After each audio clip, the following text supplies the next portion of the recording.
The CBS Radio Mystery Theater presents...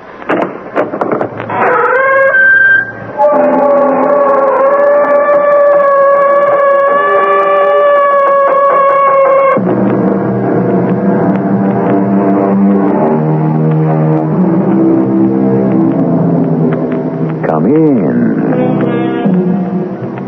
Welcome. I'm E.G. Marshall. This is the song they sing to the Bisara. Little blind fish, thou art marvelous wise. Little blind fish, though thou hast no eyes. Open thy ears while I whisper my wish. Bring me a lover, thou little blind fish. And what is the Bisara? A tiny square box of silver, studded outside with 8 small rubies. Inside is a little eyeless fish, carved of wood, and wrapped in a shred of faded gold cloth. Yes, this is the Bisara. And it were better for a man to take a king cobra in his hand than to touch the Bisara. Congratulate me, old man. On what? I'm getting married. Is it possible a woman could be so down on her luck that she'd settle for you? Yeah, she's beautiful, intelligent, handsome. She's Colonel Hollis' daughter, Milissent. What kind of evil joke is this? How dare you? Milissent Hollis is my fiancée. She was your fiancée, John. She was your fiancée.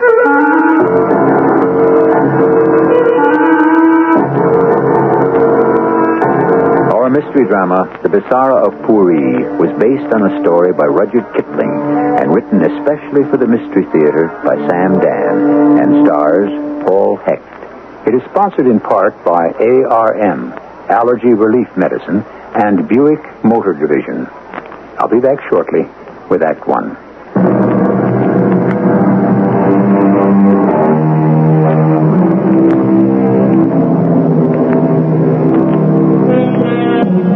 In our day and age, we are far too sophisticated to believe in magic. So let us talk about magic as magic used to be. The kind of magic you used to find in India, before India became a modern nation and was still part of what was known as the British Raj. The time is the year 1891. The place, Simla, that enchanted city in the hills of which it was said, he who cannot fall in love in Simla will never know love at all. Well, John Chirtton fell in love in Simla with tall, gray-eyed Milissent Hollis, daughter of Colonel Hollis of the Blue Hussars. And this is the 3rd day in succession that they are taking tea at Leighton's on the pavilion. Beautiful music, Miss Hollis. Is it? Really? It's so melodic. That's not what you said yesterday, Major Chirtton. What did I say yesterday? You said it was rather Germanic for your taste. So, Now, why would I say that? I am rather fond of Mr. Strauss's music. Oh, I know why. Yes. You see, Strauss waltzes belong in a ballroom with a brilliant light of 100 candles reflected like diamonds from the great hanging chandeliers, and the scarlet and gold, the black and silver of the officers' uniforms, and the lovely whites and pinks of the ladies' gowns. You make it sound so exciting. Will you save the waltzes for me this evening, Miss Hollis? Oh, I'm afraid I shall have no choice. You talk about it so prettily. Although, for a man who seems to enjoy dancing so much, I don't believe you've been to a ball in over a month. Yes, my ankle was a bit stiff and sore. Oh, from that fall? Yes, that fall. I suppose it shall be known as that fall from now till the end of time. Well, it did make talk when you, Major John Chirtton, who is said to be the finest rider in the Lancers, fell off his horse on dress parade. Well, that account is not entirely true, Miss Hollis. Are you saying you didn't fall off your horse? I didn't fall off my horse. I needed a horse in a hurry, and that old scoundrel Mahbub Ali sold me one that hadn't been properly broken. Why did you need a horse in a hurry? And because my bay stallion, Tippo, had died the night before. Tippo? That splendid animal. Well, how could he have taken sick so suddenly? He didn't take sick, Miss Hollis. He was killed. Awful. How? Well, I came home from the club to discover there was a robbery in progress. I was unarmed, and I tried to run the scoundrels down, but one of them turned and fired a revolver, and poor Tipple fell dead. A robbery? Oh, we haven't had a robbery hereabouts. I can't even remember. Or were they caught? No, they got away. What a shame. Was anything stolen? No, just some cufflinks, a gift from my mother, a watch, a gift from my father. They were very dear to me. Oh, I am sorry. And, of course, money, a considerable sum. It wasn't even mine. I was keeping it for Captain Pack. Captain Pack? Yes, you know him? Slightly. Why were you keeping money for him? Well, it was part of a regimental fund. He had withdrawn it that afternoon to be distributed the following day. That evening, he'd been sent off on duty. He didn't want to leave it about his quarters, so he asked me to keep an eye on it for him. And that's the money that was stolen? Yes. I went to over half a dozen of my closest friends, and I borrowed every shilling they could raise. And I turned the sum over to Pack. He's not the wiser, but I'll be in debt for at least 2 years. What a perfectly miserable stroke of luck. I really don't know why I'm telling you all this. Perhaps it's because you've just caught sight of Captain Pack. What? Where? He's coming towards us. Oh, yes. Yes, I see him. Good afternoon, most ravishing Miss Hollis. And Major Chirtton. Good afternoon. Hello, Pack. I hope I'm not interrupting, but I stopped by merely to remind you, Miss Hollis, that you promised to save the first and last waltz for me this evening. Did I promise? Well, of course. It was at the party Mrs. Hawksby gave for the governor last week. Till this evening, then. Miss Hollis, is there something wrong? What? You seem to have turned pale. No, I'm all right. You're shivering. Shall I order some tea? A brandy, No, perhaps? thank you, Major. But something is wrong, I can tell. Please, Miss Hollis, tell me. I simply cannot tolerate that man. Captain Pack? Oh, I shouldn't have said that. He's probably a good friend of yours. Oh, no, Miss Hollis. He's the last person in the world I would want for a friend. The man makes me ill. Actually, ill. What do you mean? I don't know. I just get a feeling as it... It's so difficult to find the words. He makes me feel unclean. I know. He makes me feel the same way. Well, you don't have to dance with him. Well, you don't have to dance with him either. Can't you simply refuse? Oh, it's awkward to refuse. We are, after all, a small community. We have to maintain at least the outward show of friendship. Well, that may be. But I know a great many ladies who absolutely refuse to dance with certain gentlemen. The real truth?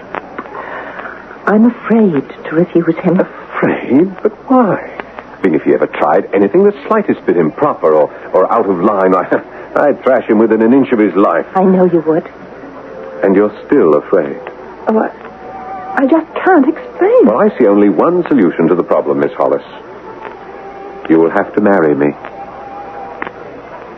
Miss Hollis? Major Chirtton? I thought you'd never ask. Millicent, my darling. Not here, not now. You must call me Miss Hollis for just a little while longer. I must speak to your father. There are plans to be made. Yes, but first there are plans to be unmade. I don't understand. Mother, she thinks she has a plan for me to marry General Benton. Benton? He's 30 years older than you. I know, my darling. But it's No, it's just an idea at present. It's dancing around Mamma's head, and it must be given its opportunity. Opportunity? To do what? Oh, let's say to run its course. Oh, don't look so worried. Everything will be all right. Well, I'm not sure everything will be all right. Oh, John, dearest, please understand. I alone will decide whom I shall marry. I allow my mother to play these little games because, frankly, she's quite bored and it gives her something to do. And sooner or later, she always finds something wrong with her particular candidate for my hand, and it's over, and that's all there is to it. I don't know. I have a strange feeling that something will occur to upset our marriage. John. I told you about the robbery of my quarters, the killing of my best horse, the loss of a considerable sum of money. Dearest, that's just bad luck. But you see, that's not all of it. It isn't? I'm in the midst of, or I'm being pursued or haunted by, call it what you will, a streak of bad luck. But I can only call it superstition. Yes, I was afraid you'd say that. I've spent a year working on a design for a lightweight saddle. Oh, it's just as strong, stronger even than the ones we use now, and it's 17 pounds lighter. 17 pounds? Yes, do you know what that means to a trooper? Oh, darling, I'm the daughter of the colonel of a cavalry regiment. A lighter saddle. Why, it's like the search for the Philosopher's Stone. Yes, and I designed one. Oh, John. And I submitted it to the Office of Procurement. And they bought it? They turned it down. How could they turn it down? I don't know. Oh, what did they say? Well, a rather brief note. Dear Major Chirtton, we do not find your proposed saddle to be practical at this time. Why not at this time? Would another time be more practical? Darling, that is the answer I received, and the matter is now closed. Don't you see, this is all part of the streak of bad luck that seems to be pursuing me. There's a rational explanation. I wish I could believe that. All you have to believe is that you love me, and I love you. That's all we need. You do love me, Millicent? Yes. And I want to be your wife. You're not going to change your mind? Nothing could ever make me marry anyone else.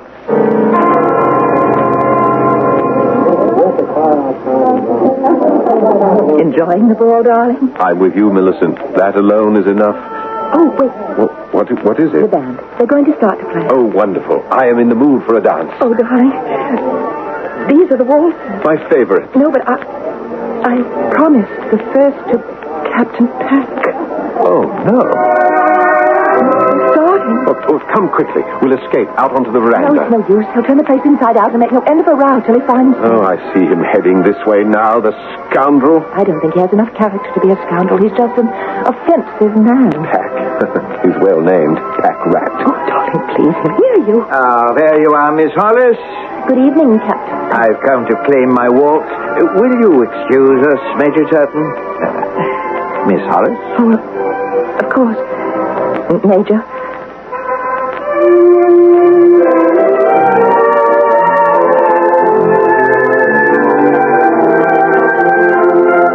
Now, you are a divine dancer, Miss Hollis. Thank you. Do you know why? Oh. Well, Because you are a divine person. You are so different from the rest of them here at the station. the rest of them, Captain Peck? A grubby lot, taken by and large. Oh, Captain. Overdressed, overpainted. Captain, I must insist. Not you. Oh, no. You're something special. You're like an angel that's come down from heaven. Really, Captain? Now, I've seen women all over the world. Had my share of them, too, far as that goes. Captain, I find this conversation... But you're the only one that's real. Why, all the other ladies in this room are real. Miss Hollis, for a long time I waited so I could say something to you. Now I've got money put by. There are opportunities for a man to make his bundle in India if he keeps alert to the main chance. Oh, I'm sure there are. And I haven't spent my off-duty time hunting and playing polo, gambling and flirting. I don't suppose I've already made my packet. Captain Pack made a packet. Well, what I'm getting at is this. I'm ready to settle down. That's fine. Settle down with the woman of my choice. Well, I hope you find her. Oh, I have. It's you. Me? Miss Hollis, make me the happiest man in the world. Say you become my bride. Well, that's impossible, Captain Peck. Impossible? Why? Oh, we can sum it up by saying I'm not in love with you. I'm not even attracted to Miss you. Hollis, I must ask you to reconsider. But I said, Captain, it's impossible. I don't recognize the existence of that Oh, word. please, Captain. The matter is closed. I disagree. I don't even know what we have to discuss. We have everything to discuss. All the plans for our future life together. Captain, I don't believe you heard me. I have no intention of marrying you. Miss Hollis, I'm a man who refuses to take no for an answer. Sooner or later, one way or another, I always get what I want. And I want you. Miss Hollis.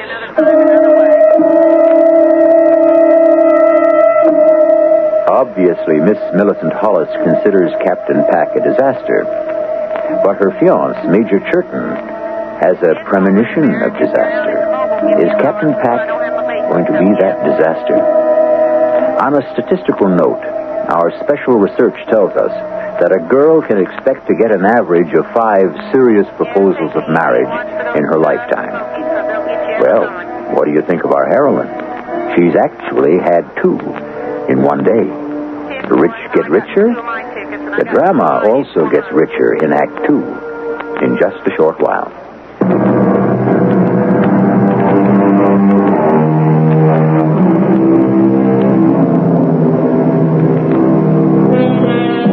Some people refuse to take no for an answer. This could be a sign of great dedication. It could also be an indication of colossal stupidity. You've heard what Miss Milissent Hollis has said about Captain Pack.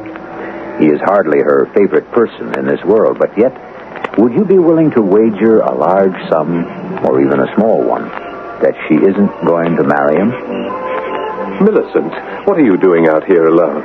I had to step out for a breath of air, John. But why didn't you tell me? I would have come out with you. I couldn't walk across that floor to where you were standing. I had to have fresh air that very moment, or I would have suffocated. My darling, you're trembling like a leaf. No, I'll be all right in a minute. Darling, you must tell me what's the matter. That terrible little man. That horrible little man. Pack, what did he do? He proposed to me. Well, of all the infernal... Oh, he has a right to, but it's just... It's just what? Oh, he needs a lesson. He didn't know that I'm not free. Well, very well. He proposed, then what? I said no. And then? He kept insisting. Why, the bounder. I ought to thrash darling, him. There's nothing to be done. Let's just forget it, shall we? I've never seen you so upset. Would you care for some punch? Or perhaps something stronger? Would you mind terribly if I went home? Now? You see, the truth is, I owe Captain Pack another dance, and I'm just not up to it. Well, you just scratch his name off your program. Oh, I can't do that. He'd create a very unpleasant scene. I'll just tell Mama I have a headache, and I do. Oh, my darling. Now, you stay and you have a good time. Well, how can I have a good time without you? Now, you should spend more time socializing with the staff officers. You know, being on good terms might help you sell that new saddle. Oh, darling. Mama will be quite happy to go home. I know she must be frightfully bored by this time. Will I see you tomorrow? Well, of course. Are you sure? Well, silly. Of course I'm sure.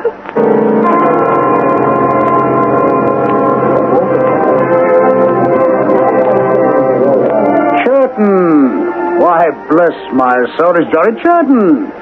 Well, look at you, a proper major of the Lancers. Chirtton, this can't be terrible Tom Chirtton of the Maverick. Why are you out of uniform, Captain? I resigned my commission, Johnny. What? You've become a civilian? Oh, you make it sound like an obscene word. Well, in your case, it most definitely is. So what are you doing to earn your bread, or have you married a wealthy widow? I'm with the Ethnological Service. You're with the what? Well, let me explain. You see, Johnny, one day I realized I'd spent my entire life in this country, and I knew nothing about it. India, this beautiful, mysterious India. Are you quite all right, Tom? Oh, yes, of course. And so I applied for a berth in the Ethnological Service. We study and we record all the native customs. And you don't miss the army? Oh, I miss the friendships, the closeness when we're in the field. So what are you doing here in Simla? Well, the local historical society is having a meeting, and I've been invited to read a paper. Ah, you've become a proper scholar, haven't you? Where are you staying? The colonel found me a bunk. Oh, no. No, you're staying with me. I'll send a boy around to pick up your kit. We're going to sit up all night and destroy at least 2 bottles. How does that sound? Oh, that sounds first rate. But I better leave my kit where it is. But why? Because the colonel asked me to. Whom are you staying with? A fellow by the name of Pack. Oh, no, I shan't permit that. Oh, he's the worst. Johnny. The colonel asked it as a favor. A favor? This Pack, he doesn't get on, eh? Oh, that's the understatement of the century. Has no friends, and the colonel just thought that by asking him to provide hospitality for a visitor, this Captain Pack would feel that he's part of things, you see? Tell me, what does everyone have against him? Well, how can I put it? He's a nasty little man who must have crawled into the army by mistake. I see you're determined to dislike him, eh? Exactly. But why discuss him? Let's head over to my place. We have a full night's drinking and talking ahead of us. Johnny, will you also invite my host? Your host? Yes, Captain Pack. Oh, no. Well, he's putting me up for the night. Wouldn't be proper for me to... Tom, he's impossible. He's absolutely, utterly impossible. You know, I've made a study of people like Captain Roderick Pack. Well, what is there to study? It's all out there in plain view. Oh, no, not at all. It's mostly hidden, you see. People like Pack are the outsiders. Pack was never made to feel welcome here. To begin with, he's very short. He's rather unattractive physically. Yes, he most certainly is. But that is not his fault, you see. His father was a greengrocer, which puts him at a social disadvantage. You know, Pack's obnoxious behavior is a defense. Of what? It's a protective wall he's built up around himself. If he were made to feel welcome, accepted, I'm sure you'd find him a changed man. I'm afraid you don't know Captain Pack very well. Well, I'm afraid you don't either. Invite him back to your rooms with us. See if I'm right.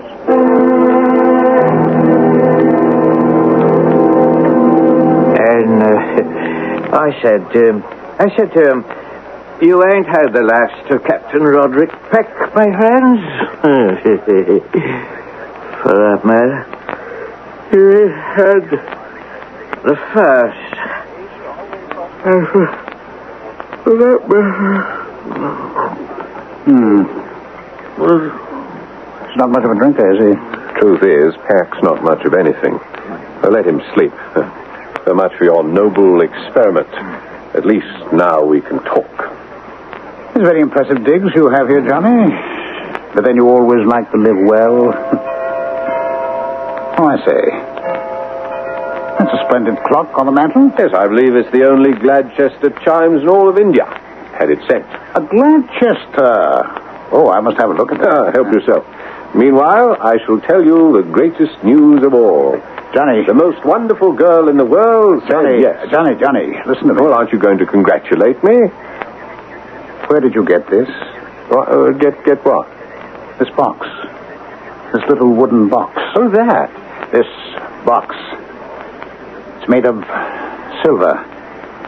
Yes, this is silver, all right. It's studded with rubies. 8 Dallas rubies. What is it, Tom? You're white as milk. John, there is something inside this box, isn't there? Well, yes, it's... No, let me tell you. It's a tiny fish made of wood, of deodar wood, and it's perfect in every detail except that it has no eyes. Well, how did you know that? It is wrapped in a faded piece of gold cloth. How do you know about that box? John, tell me, how did you get it? How did I get it? Well, how do you think I got it? I bought it in the bazaar. You bought it? Well, how else would I get it? Did you expect I'd steal it? What regard you had? Oh, are you all right? When did you buy it? Well, I don't remember. Try. Oh, about a month ago. Well, tell me, how has your luck been since? My luck? Tell me. Well, if you must know, it's been bad. How bad? What is this, Tom? How bad? Very bad. I was afraid of that. Then it is true. What's true? John, there is a legend of the Bisara of Puri. I never heard of it. Well, you bought it. It's this box. This is the Bisara of Puri. The what of which? Some say it was made by a half-mad Kulu woman high in the hills. Some say it was created at the Devil's Shrine of Ao Chung in Tibet. But I believe it was made at the Temple of Puri and was stolen by one of the dancing girls. Yes, but what does it all mean? It's a charm for success and failure. It is 300 years old. It has gone from hand to hand. And you're saying it brought me bad luck? Yes. Well, all right. Why? Because you bought it. The legend says if the Bisara be bought, within 3 years, it will turn against its owner and drive him to ruin and death. But you still haven't told me why. Whereas if the Bisara be stolen, for 3 years, it will bring its owner his heart's desire. Now, why is one in trouble if one buys it and in luck if one steals it. Because it is a charm made in honor of Janira, the goddess of evil. And I'm in trouble because I bought it. Yes. Get rid of it. Get rid of it? Throw it into the river or destroy it. Are you serious? Melt down the silver box, burn the little wooden fish. You are serious? Yes, of course I'm serious. Think of all the terrible things that have happened to you since you bought it. Well, some unfortunate things have taken place. Well, doesn't that prove... Prove what? I mean, anyone can get a streak of bad luck. It is not a streak. Believe me, it will just get worse and worse. It'll never change. Well, that's where you're wrong. It has changed. It started to get better. Oh, has it? Of course. Just this afternoon, the loveliest girl in the world, Milissent Hollis, agreed to become my wife. John, I'm telling you, destroy that little fish in its silver box. Nonsense, Tom. John, I'm frightened. Truly frightened for you. Get rid of it. But it's such a pretty little thing. It's a deadly little thing. You really believe that, don't you? Yes, I do believe it. There is proof. Oh, of course. When you need proof, you can always manage to find it. What's that thing called again? The Bisara of Puri. Yes. Well, here's what Major John Chirtton of Her Majesty's Royal Bengal Lancers has to say to this whatchamacallit, the thingamajig. The Bisara of Puri. Yes. Go ahead. I defy you. Do your worst.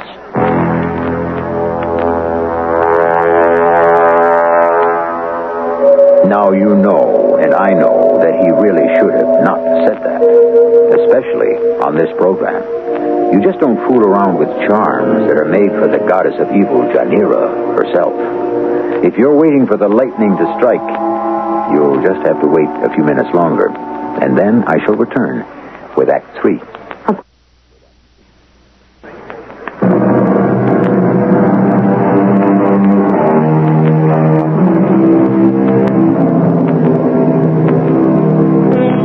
What do the psychiatrists say? They say words like accident prone. They talk about things like the death wish. What is luck?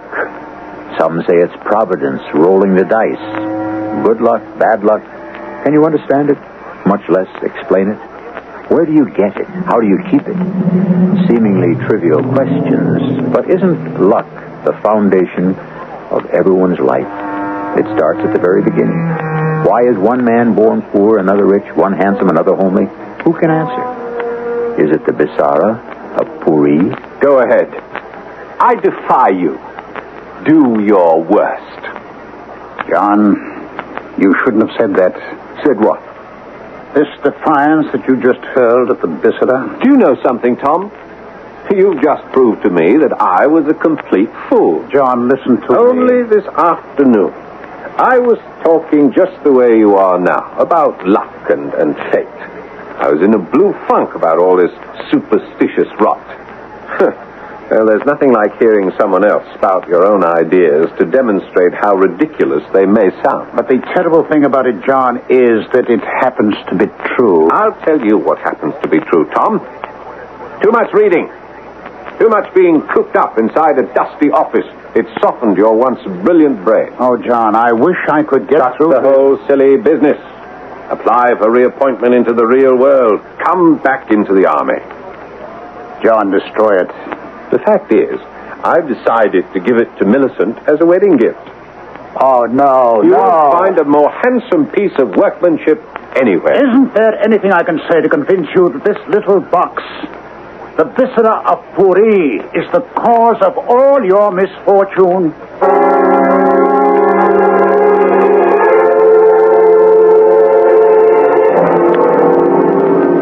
Sahiba. What is it, Lutu? Sahib wishes to see the heaven-born. Major Chirtton? It is not Major Chirtton. It is Captain Pack. Captain Pack? Oh, no. Tell him I'm out. As the heaven-born, come on. Oh, no. Lutu, wait. Poor wretched man, he wants to apologize. All right. Have him come in.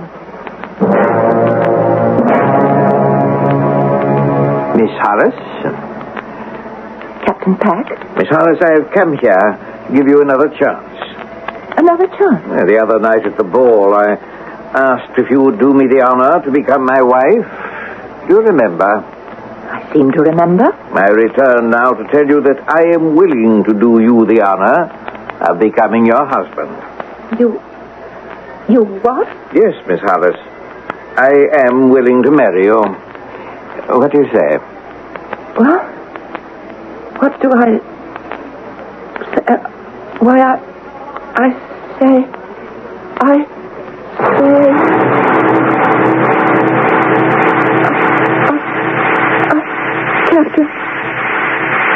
Captain Pack, I must ask you to leave. I'm not the best-looking fellow in the world, so why should a pretty girl want me? It's time you learned your place, my dear. Why would a handsome fellow want you, What? Captain... John Chirtton is the handsomest officer in the regiment. He can have his pick. Why did he choose you? I don't know. I'll tell you why. Because your father is Colonel Hollis of the Bengal Lancers, that's why. No. Colonel Hollis is a good man to know if you want to get a new lightweight saddle approved. You and me, my girl, we belong together. You know it. In your heart and soul, you know it. You know it, don't you? Answer. Speak when I command you. Yes. And you love me. You've always loved me. Yes. And you fought against it because your head was turned by that foolish Major Chirtton, isn't that true? Yes. And you will marry me? Yes. Say it again. Yes. Again and again and again. Yes.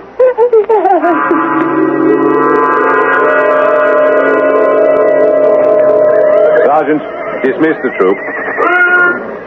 Wait!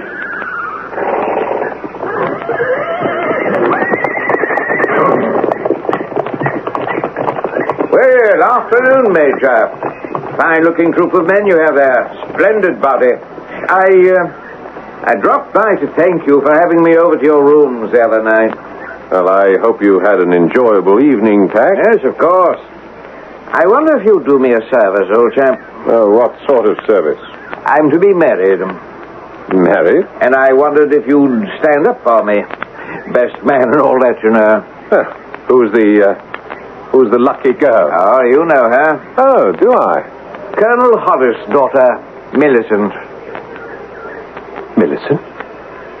Oh, what sort of ghastly joke is this, Captain? The little lady, well, she's not really little, gave me her promise just an hour ago. Oh, filthy swine. Get off your horse. I'll teach you a lesson you'll never forget. And what will that prove? The lady made her choice, and she has chosen me. Well, we'll see about that.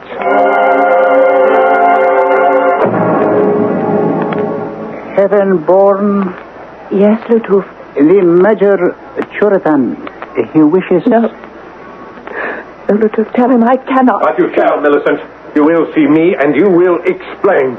Please, John, there's nothing I can say. Oh, yes, there is. You had promised to marry me. I know.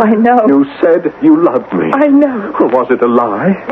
It was a mistake. All right. I can accept that. It was a mistake. Don't marry me. You don't love me.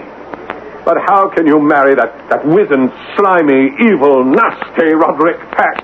Don't tell me you love him. Oh, I do. How can you love Roderick Pack? I don't know. But I love him. I can't help it, but I love him.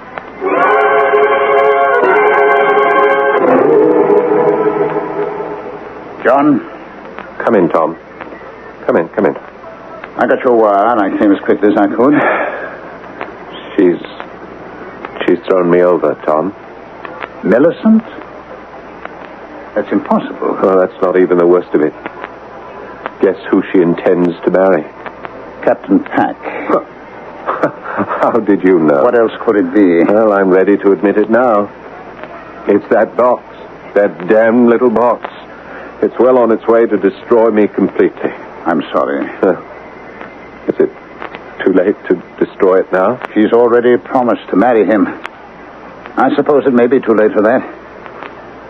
But you have to think of yourself. It's not too late to save your life. Get rid of it. But I'm afraid to touch it, Tom. I'm even afraid to look at it. That's why I asked you down here. Would you... could you... Of course I will. Where is it? Well, where it's always been, on the mantel. Well, your luck has changed now. When it's too late? Well, it's never too late for a change of luck. Are you sure you left it on the mantel? Yes, of course. I haven't touched it since you were here last. Well, it isn't here. It what? It isn't here. Well, it has to be. If you haven't put it somewhere else. No, I haven't. It's been stolen. What? Stolen? But by whom? Pack. Roderick Pack. Pack? Do you think it's beyond him? No, but how would he know? He must have overheard our conversation. But how could he? He was dead drunk. Wait. No, he's such a miserable sneak. Perhaps he pretended to be sleeping it off so that we would talk freely between ourselves.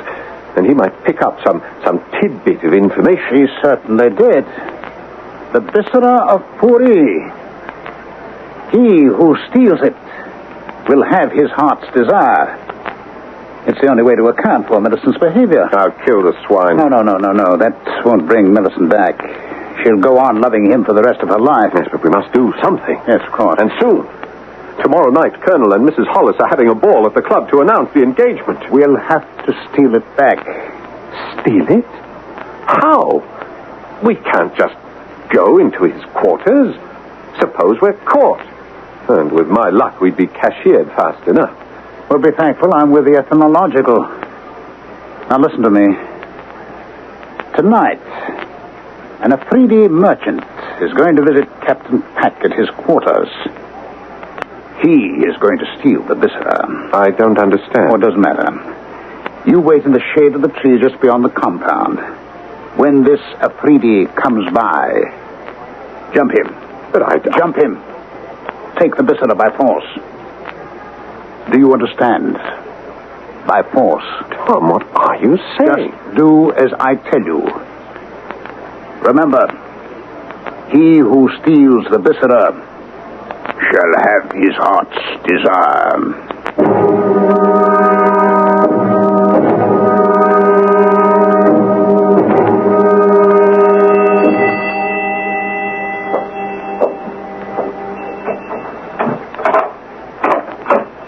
Yes? Protector of the poor. What do you want? I want the Bisara of Puri. What are you talking about? If the favored of the heavens will listen, we have traced the Bisara to Simla. We must have it returned to the temple of Puri. Why do you come to me? Because you have the Bisara. You're crazy. Now get out of here, you filthy beggar, before I take a belt to you. The Bisara gives the heart's desire to whoever owns it. You now have your heart's desire. Yes, well, I have another heart's desire. Yes. Money. How much money? 1,000,000 rupees. The temple of Puri will pay. It will? Yes. This is the way you will get your money. We will pay. Oh, well, show me the color of your money. Show me the Bisara. Well, all right. But don't think you can pull one of your tricks. Put a bullet through you so fast. Oh, I am a man of peace. All right, you filthy dog. I'll show it to you.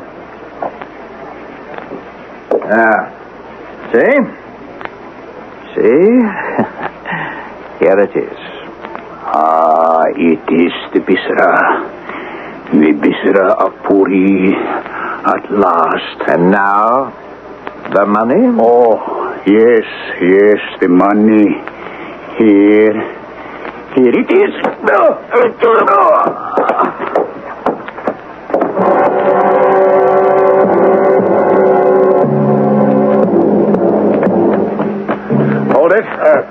Yes, Sahib, I am a fool. All right, hand it over. No. Hand it over, I said. No.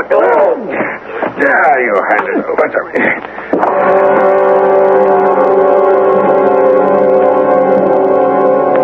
Have you got it in your pocket, John? Oh, yes. Yes, it's in my pocket. And I'll never let go of it. And what is your heart's desire? My heart's desire has always been, is now, and will always be Milissent Hollis. She's yours. I hope so. I hope this hasn't all been for nothing.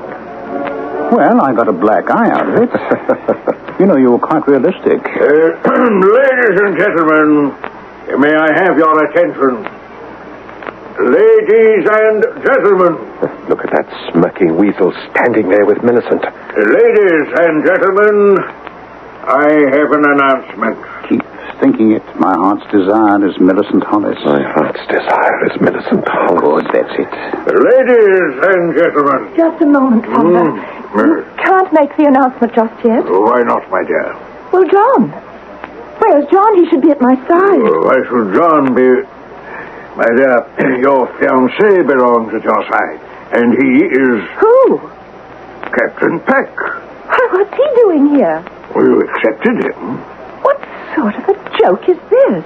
How could I even think of marrying that loathsome toad?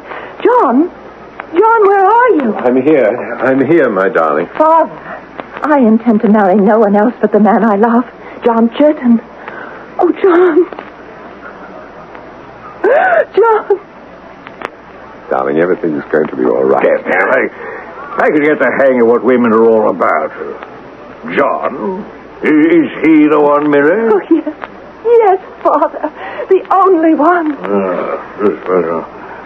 Ladies and gentlemen, it gives me pleasure to announce the engagement of my daughter Millicent to Major John Chirtton. Unless, of course, she changes her mind again.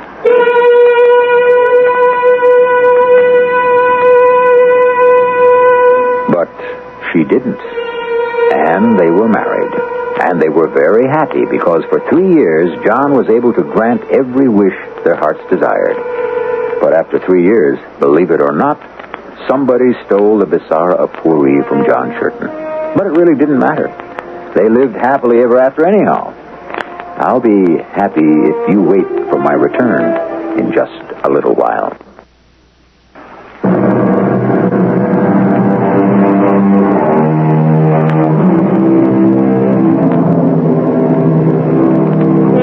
You will say it's all a made-up story. All right, believe it if you must. However, if one day you see a little silver ruby-studded box, a few inches long by a few inches wide, and within it a wooden fish without eyes wrapped in gold cloth, don't buy it. If you really must have it, steal it. Best of all, leave it alone. For it is the Bisara of Puri, and it is deadlier than the bite of the king cobra. Although it will take you a longer time to die. Our cast included Paul Hecht, Ralph Bell, Marion Seldes, and William Griffiths. The entire production was under the direction of Hyman Brown. And now, a preview of our next tale. Hurry, Captain! Hurry, we're almost on the wave top! Just one more cable and what happened? We took a wave broadside. But look, it bounced the balloon up into the air. We're going to make it to land. We're going to... No, Top! What is it, Nab? The captain, Dad. The captain, he's gone. And Top went in after him.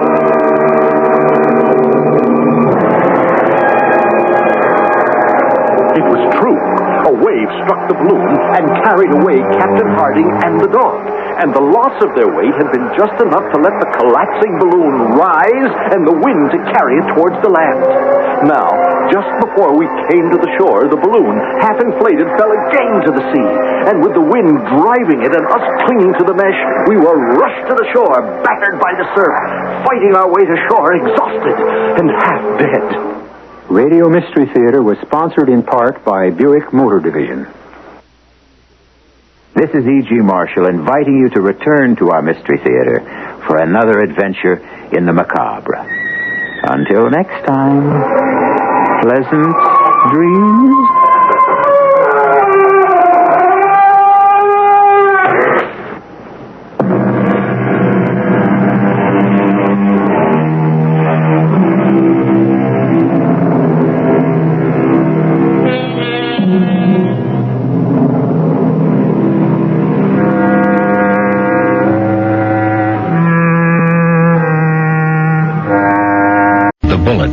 Was written especially for the CBS Radio Mystery Theater by Sam Dan and stars Larry Haynes.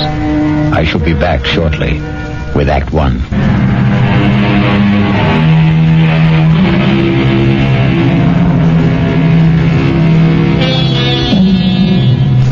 It's a quiet little bar, Paddy Noonan's, and Jerry Price stops there every evening on his way home from work. He's not looking for anything special in the way of atmosphere, adventure, companionship. And he has no intention of getting drunk. Just a couple of beers, perhaps, to bridge a busy day, to ease the fatigue, the strain on his nerves. In the comfortable half-light of Paddy Noonan's, the world outside becomes vague, distant. Especially when Old Man O'Rourke is holding forth. And he lay there, his head against the barricade, and the blood from him falling soft upon the pavement. I looked in his face, and I could see his death was upon him. "'Tis a bitter thing," I said, "to die at 17. And for a moment his darkening eyes held mine. And with his last strength he said, "'Tis a sweet thing to die for Ireland." Sweet indeed, Mr. O'Rourke. Any calls for one on the house? I thank you, Paddy Noonan. I see, Jerry Price. Excuse me. Good evening, Jerry. Hi. I didn't notice you come in. Well, when Old Man O'Rourke's in form, you don't see anybody, Paddy. The old man there, he carries his war. I know I carry mine. You ever think of yours, Jerry? No, never. Never? Don't. The day I came home from Vietnam, I put away the uniform. I also put away everything that went with it. The army, the war, like a snake sheds his skin. Now, the past is gone, Paddy. It's dead, so you forget it. You go on to other things. Hey, what's everybody drinking? This round's on me. Set 'em up, Paddy. Mr. Edward Clark himself. And what's the occasion? Hey, I got a little announcement. Guess what the old lady tells me this morning? Number 10 is on its way. Oh, that event, the round must be on the house, Mr. Clark. Just a quick one, Paddy. Hey, I got the truck outside. What are you hoping for this time, Ed, boy or girl? Let's see. What do I got now? 4 boys and 5... No, I got 5 boys and 4... who can keep them straight? All I know is I'm always tripping over somebody. 10 kids in 12 years. Well, you can't tell me it isn't exciting to hear there's going to be a new baby. Oh, yeah. I know it's going to be a kid that'll wet his pants and keep me up half the night. It's another mouth I got to feed. Yeah, well, guys, I got to ride. I'll see you tomorrow. You know, Paddy, it's funny. People who don't want kids, can't stand kids, can't afford them, can't raise them, they can't help getting kids. Whereas, guess there just isn't any justice in this world. Well, there may be no justice, Jerry, but there's always hope. How long have you been married? Right after I got out of the army, it'll be 9 years. A fellow used to come in here, and they were married 15 years before they had their first. Am I really out of the army 9 years? Tell me, Paddy, you're an old philosopher. Where does it go, huh? Down the hatch and try another. Yeah, don't mind if I do. Oh, wait on a paying customer first. Where? The fella standing at the end of the bar. What are you saying, Jerry? There's nobody standing at the end. In the brown hat and a raincoat. Now, Jerry, what are you saying? No. That's Paul. Tell me, what's the matter, Jerry? Paul. Jerry, listen to me. There's nobody. Paul. Hey, he was just standing here. Where'd he go? Where is he? Jerry, where is who? Are you all right, Jerry? Yeah, I'm all right. But I saw him. Who? Oh, a guy I was in the army with. The two of you. Were you close? He was my buddy. Well, when was the last time you saw him in person? The night he was killed. Have you ever seen him again? Like you thought you did just now? No, this is the first time. Well, maybe you need a rest, Jerry. Eddie, why now? Why tonight after all these years? Well, you say you saw him last the night he died in battle. Well, the sight of him dead must have stayed with you always. But that's not how I just saw him, Patty. He wasn't in uniform. He was in civilian clothes. You might have pictured him as he looked at a happier time. I never saw him in civilian clothes. We met in the army. And, Patty, I didn't see him as he was then. We were both kids, about 20. I saw him the way he'd look today, about 30. His face was more mature. Jerry, are you sure he's dead? He is dead, Patty. I just saw him. I know I saw him.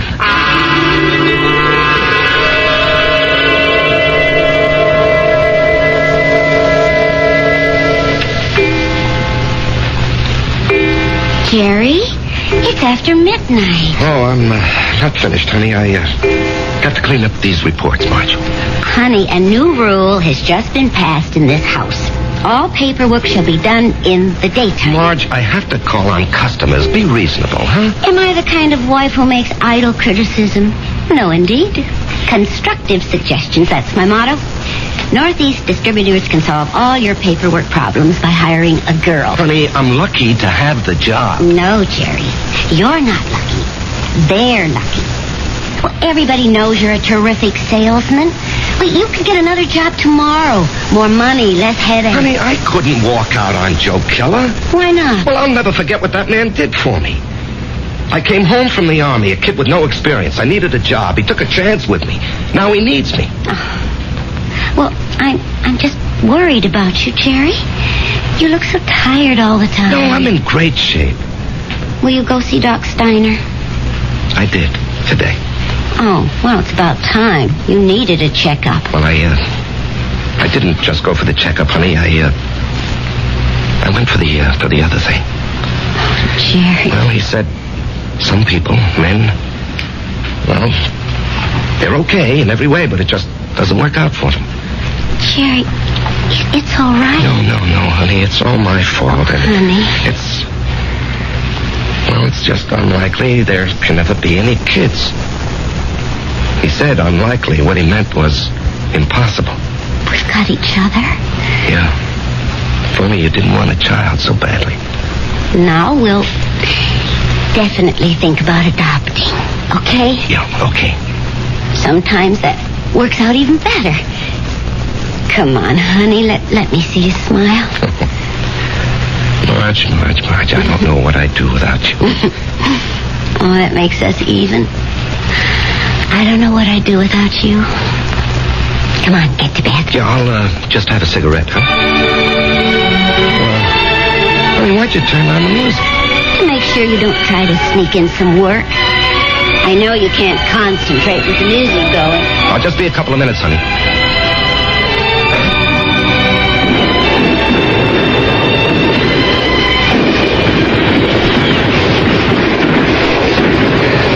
Halt! Let's hear that password. Paul, is that you? Jerry. Hey, climb down the hole, make yourself at home. Man, I'm so beat I can't even remember the password. That's all right. I don't even know what it is. I got a cigarette? What'd they want back at the CP, Jerry? Patrol. You going? Yep. But you went out yesterday. Well, maybe I better write to my congressman, huh? I don't have any more cigarettes. Here, finish this one. Paul, I don't know if I can go out again. We're being relieved tomorrow. We were promised a rest. I just don't know if I can go out again. But you ain't going out, Jerry. Didn't you hear? I'm going. Oh, no. I'll say you and I made a trade. No, Paul, I can't let some other guy but do... I'm not some other guy. I'm your buddy. What's the matter, Jerry? You never did it for me.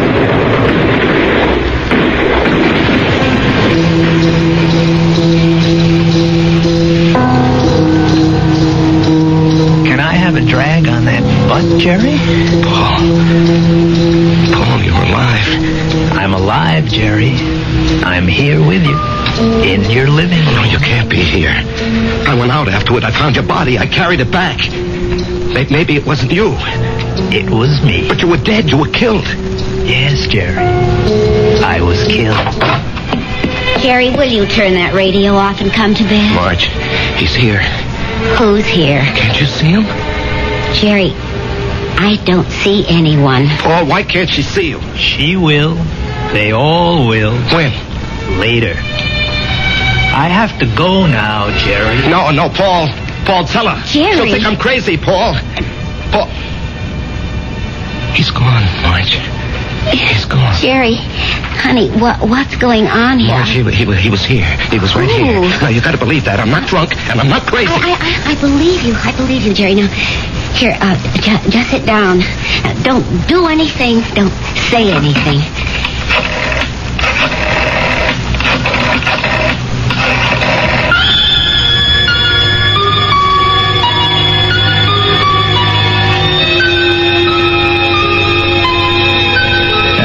Who she's calling. But can a doctor help what ails Jerry?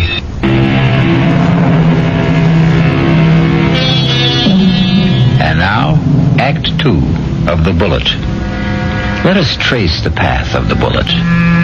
We have a worried Marge, a concerned Dr. Steiner, and a distracted Jerry. Tell me about this man, Paul, you called him Jerry. I said we were buddies, Doctor. That tells it all. Jerry, please don't be so hostile.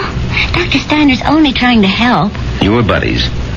You came back alive and he didn't. Yo.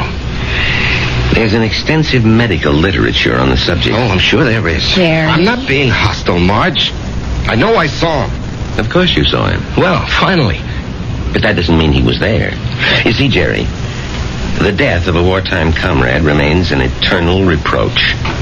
All who survive are sentenced forever to feelings of guilt. No. Doctor, the wars are fought by kids in foxholes. The literature is written by doctors and officers. That's hardly fair, Jerry. I'm the authority on war, Doctor, because I was a kid in a foxhole, and I don't feel guilty about my buddy. You don't? No. Tell me why. Oh, you wouldn't believe it. Try me. All right. You see, there's a bullet, and it's designed especially for you. And if it's your bullet, it'll find you no matter where you are. You can't evade it, you can't avoid it. It was meant for you, it was meant to be. You and the bullet. Both of you were dust, originally. You were dust because the Bible says so. And the bullet was also just dust in the ground. Well, that bullet was mined and refined and cast into metal. It was shaped into a slug and joined with a shell. It was one of billions of bullets, but it was yours, all yours. And at the right time, there'd be a tremendous explosion of gases in a narrow chamber. And the bullet would be torn loose from the shell case and spun around the grooves of a gun barrel and hurled through space. This is the bullet you don't hear. You don't hear it, Doctor. You don't hear it whine past your ear or ping off a rock or thwack against a tree.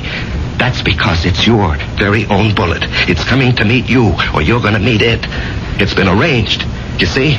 It's an appointment that can never be broken. The dust that had become the bullet would encounter the dust that had become you. And after a while, both of you would become dust once again and return to the ground.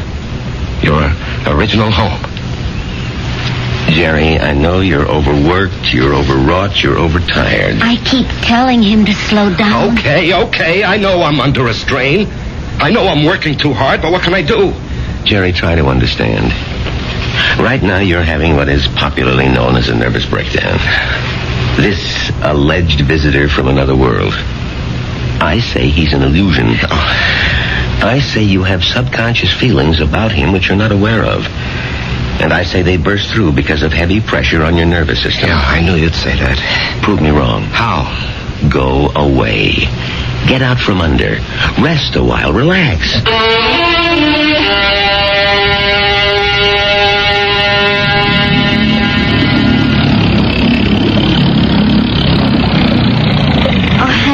This looks like a good spot.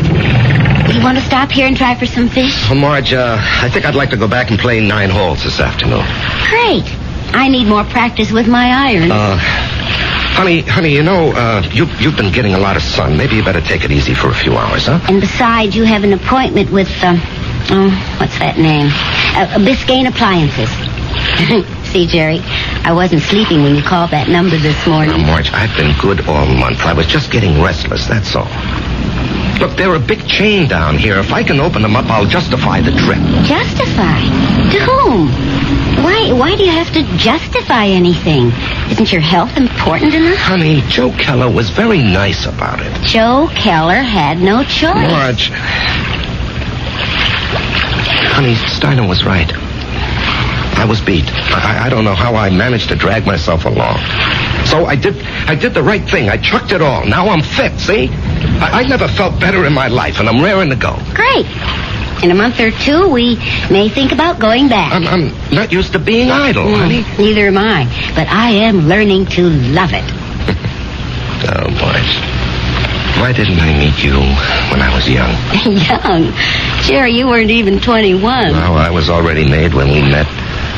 I had already become what I was going to be. You know, I've got a certain amount of ability. A tremendous amount, Jerry. But I'm not confident, honey. I doubt myself. I guess I didn't have very much encouragement when I was a kid. You know, my brother was a great athlete. My sister was a great beauty. I was kind of clumsy and funny looking. Anyway, Frank and Alice were sent to college. When my turn came, the money had run out. Or maybe they thought I wasn't worth the effort. That's why I enlisted when I was 18. I had to get away from the house and my father. There was no place else to go. You never told me this, honey. I decided if I ever had a kid, I'd never make jokes at his expense or tear him down in any way. I know how these things cut inside where it doesn't show. I would do everything to build him up and give him confidence. I will never have any real confidence, Marge. Oh, yes, you will. No, baby. You won't get it from a pep talk. I think we can go back home now, Marge. All right, on one condition. You'll just have to slow down. I promise. And, honey, there's only one way you can really slow down. And that's to get a partnership from Joe Keller. Now, Marge. Don't you deserve it? Of course I do. Well, we're going to adopt a child. Which means I'll quit my job, and you're not going to spend time on the road. That kid'll need both of us, won't he? Yes, honey, he will. Then we need that partnership, don't we?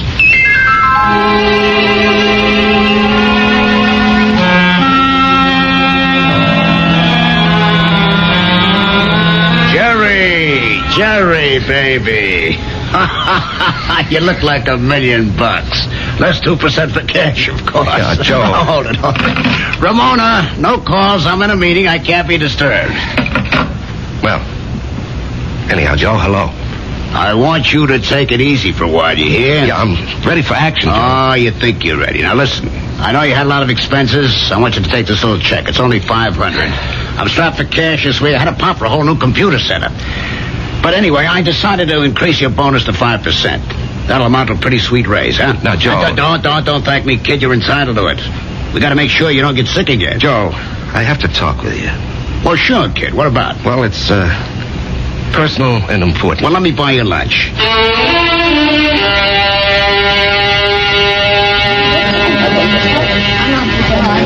Well, Jerry, what are we going to talk about? I'm fresh out of polite conversation. Joe, I want a partnership. No, you don't, Jerry. But, Joe... No, don't interrupt. You don't want one. You'd like one. Two different things. Now, don't nitpick, Joe. You'd like a partnership, which means it would be swell. Great if you had it. But want is something else. It means lack. It means need. I know you'd like to own a business, but you're not cut out to be an owner. Why? Because an owner is an officer. And in your heart, you'll always be an enlisted man. Tell me, could you ever fire a guy because you could get someone else cheaper? If an old customer, a good friend, was getting slow paying bills, could you cut him off? Thousands of guys like you go bankrupt every year. You're nice, sweet, big-hearted. But you don't have the guts business needs. Well, I'd like to remind you of the value myself. I know it to the penny, Jerry, and you're well paid for it. Well, I'm worth more now. You are. You got a sweet raise this morning. Joe, don't think I'm not grateful. You gave me my first break. But I think I can do better elsewhere. Where? Anywhere. Consolidated, Freeman and Singer. Should I go down the list? Oh, they'd love to have you, Jerry. What'll they pay? They handle the nationally advertised brands. What'll you be, their glorified order taker? They don't need your full selling ability, so they don't have to pay you full price for it. Sure, with me, you push out all the schlock. It's rough, but you get top dollar. There's 20 outfits like mine. They grab you tomorrow, but where's the improvement? They won't pay you more. At least here, you got 9 years equity in a pension plan. You and me are used to each other. Besides, I really like you. Yeah. Sometimes I feel like a father to you, Jerry.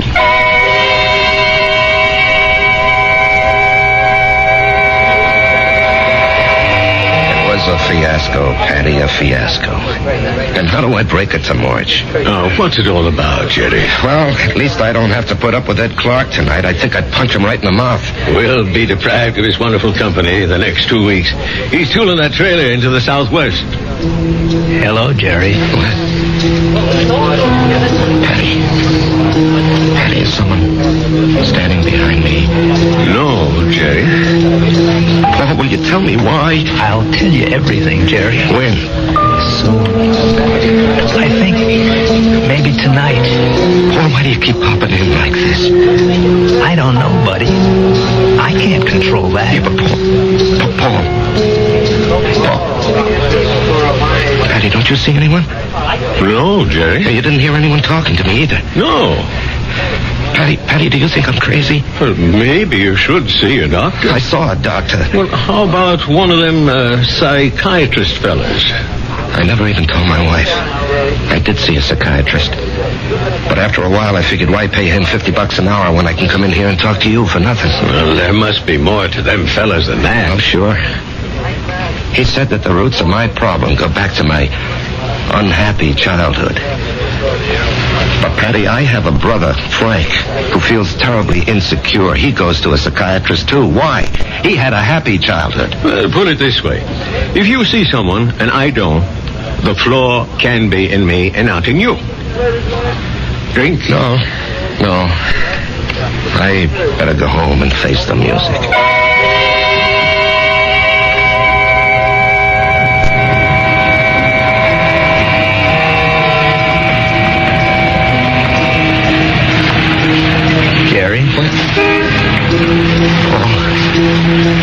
Let's go someplace and talk. Where? Let's go to the parking lot. Sit in your car. It's cold. That won't bother you, will it? Not yet. Turn the heater on for yourself. When will everyone else be able to see you, Paul? In 2 weeks. Oh, great. No, it ain't. Why not? Because you'll be dead.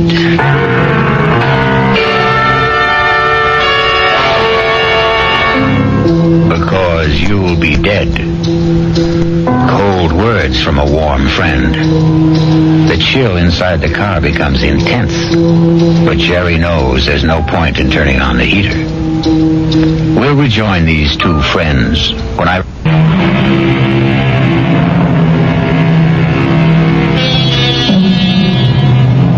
And now we return to the final act of The Bullet and a reunion of two war buddies who haven't seen each other in almost 9 years. Jerry Price, who is alive, and Paul Gardner, who is dead. The heater in this car doesn't do much good. You're shivering. Why am I going to be dead, Paul? Remember the night I went out on the patrol? Yeah, I'll remember that night as long as I live. I completed my job. I was headed back. And then I felt something smash against my head.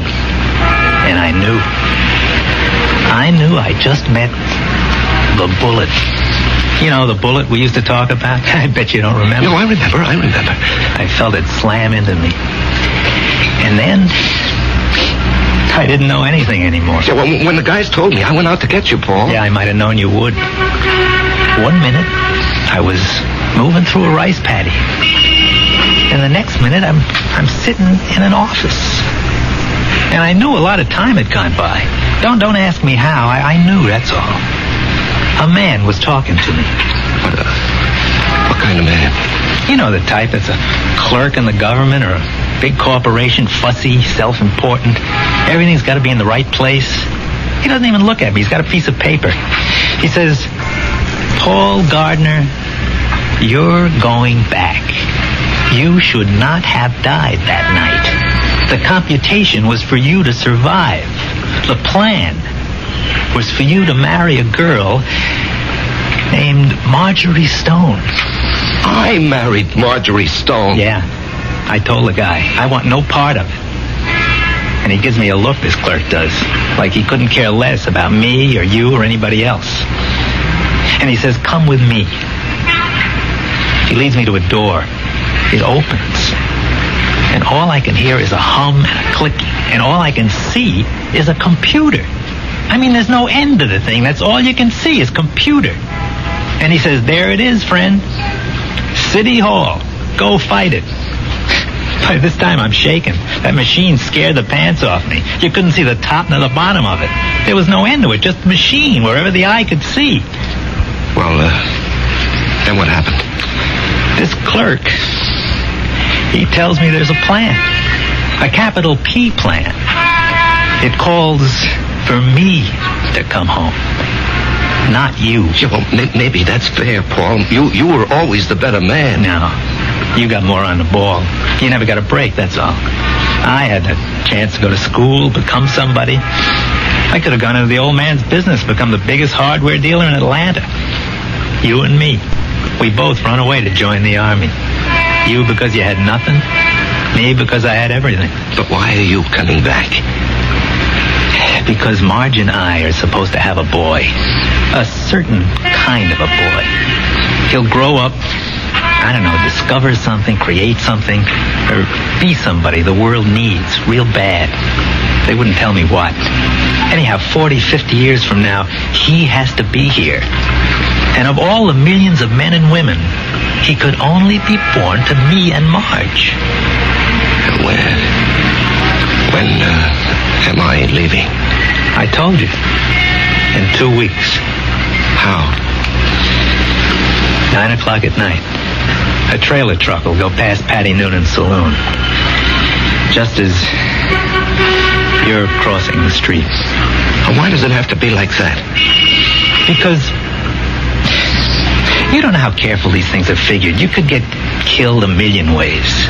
But the plan calls for a truck driven by a guy named Ed Clark.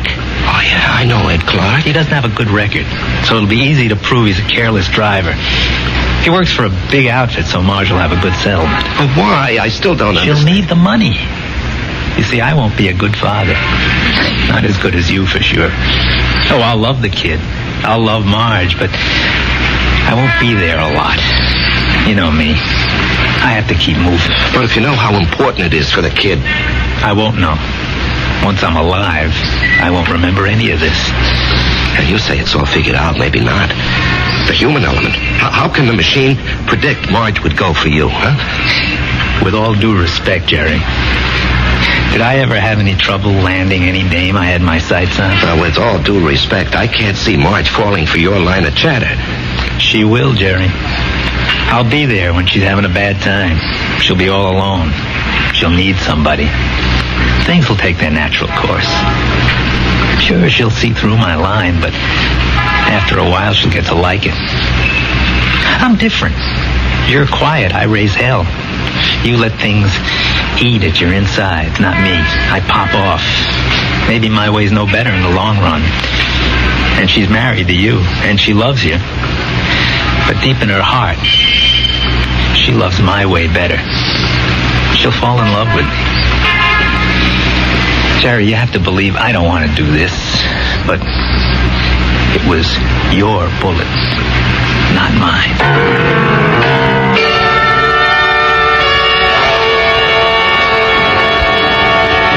Jerry? What are you thinking about? Oh, a guy downstate wants to cancel a carload of refrigerators, so I'm figuring an approach. Didn't we agree we'll work at home? Yeah, well, honey, this is just thinking. Did you talk to Joe Keller about the partnership? Yeah. And? He said no. Did you give him notice? No, he gave me a raise. Oh. Okay. Marge. Why don't you mix us a drink? Honey, aren't you going to say anything? Mm-hmm. Don't put in too much ice. Marge, please, you don't understand. I understand. I married a certain kind of man. And you're stuck with him? No. I'll stick by him. Because I love him. Would you have wanted a guy who'd barge into Joe Keller's office and say, Joe, either give me half the joint or I'll open up across the street and run you out of business? Oh, come on, Answer Jerry. me, Marge. I have to know. Well, maybe I did. Why didn't you marry him? He never showed up. So you settled for me? That's what's known as falling in love. Come on, honey, take me to the movies. No, I don't want to take you to the movies. Let's go downtown and see a play. But that's a lot of money. Are you going to worry about money? Now, and look, this weekend, would you like to fly out to, say, Snow Valley and ski? Yeah, or how about Las Vegas, huh? Jerry, what's gotten into you? Honey, we're going to have 2 weeks of the most fantastic fun. Why 2 weeks? Oh, what's so special? You. Me.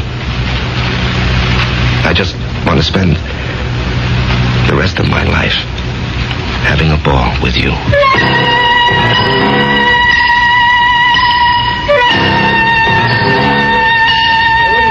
Well, hello, stranger. Hi, Pat. Haven't seen you. Why, it must be weeks. Where have you been? Oh, giving Marge a good time. Well, I must say, it's done wonders for you. You look so calm. Do I? Do you ever see the little guy who wasn't there? No. Well, that's good. Let's drink to it. Jerry, if I'm not being forward, what did he want from you? You wouldn't believe it, Patty. Do you believe it? Well, I just dropped in to say hello, Patty, and goodbye. Jerry. Yeah? Something's the matter with you. Well, I understand Ed Clark is due back here tonight. I don't want to run into him. I just don't want to talk to him. Well, if that's how you feel, I'll buy him from the joint. Now, Jerry, something's wrong with you. No, nothing, Pat. Now, look, I'm an old soldier, Jerry. I can tell. No, it's really nothing. Really, is it? No, Jerry, you got a look on your face. What kind of look? I've seen it before in the war. I've seen it on men who go out on the impossible mission. The look of men who know they're not coming back. The resigned look. What are you resigned to, Jerry? You have a vivid imagination. I have an imagination. Jerry, whatever it is, don't be resigned to it. Fight it. You can't fight City. I knew it. You're in a fight, Jerry. Well, you can fight anybody. You're an ex-combat soldier, and you weren't afraid of anything. When you were out there, you faced up to death, hunger, despair. What happened to you, Jerry? Where did you lose it? Face up to it now. Whoever he is, spit in his eye. Patty, I can't do anything. Jerry, I'm going to throw you out of here for your own good. Now leave town. Go far away for a while. Fight it, Jerry, fight it. Patty, wherever I go. Listen to old Patty, just take off. Don't you see there's a plan? Who cares? Put up a fight. Why are you so upset, Patty, huh? I don't know. But listen to me. Fight now. Now get out of here.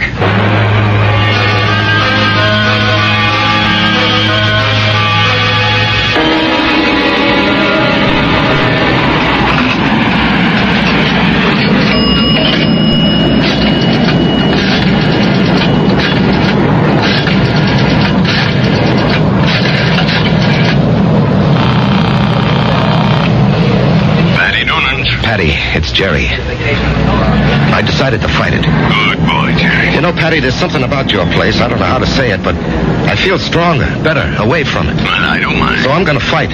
What have I got to lose, huh? Why should I do what he tells me? Why should I believe him? I don't know what it is, but I agree. I'll see you around, Patty. Universal Airlines, flight number 3 for Los Angeles and Mexico City, now boarding at gate 17.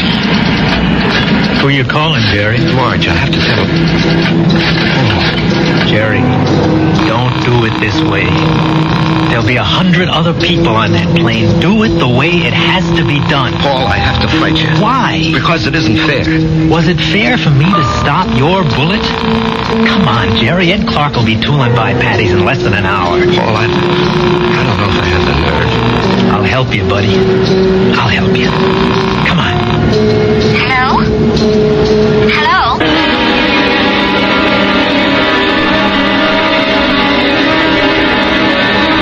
What is it, Mr. Noonan? I called you, and I hope it wasn't out of turn, Mrs. Price.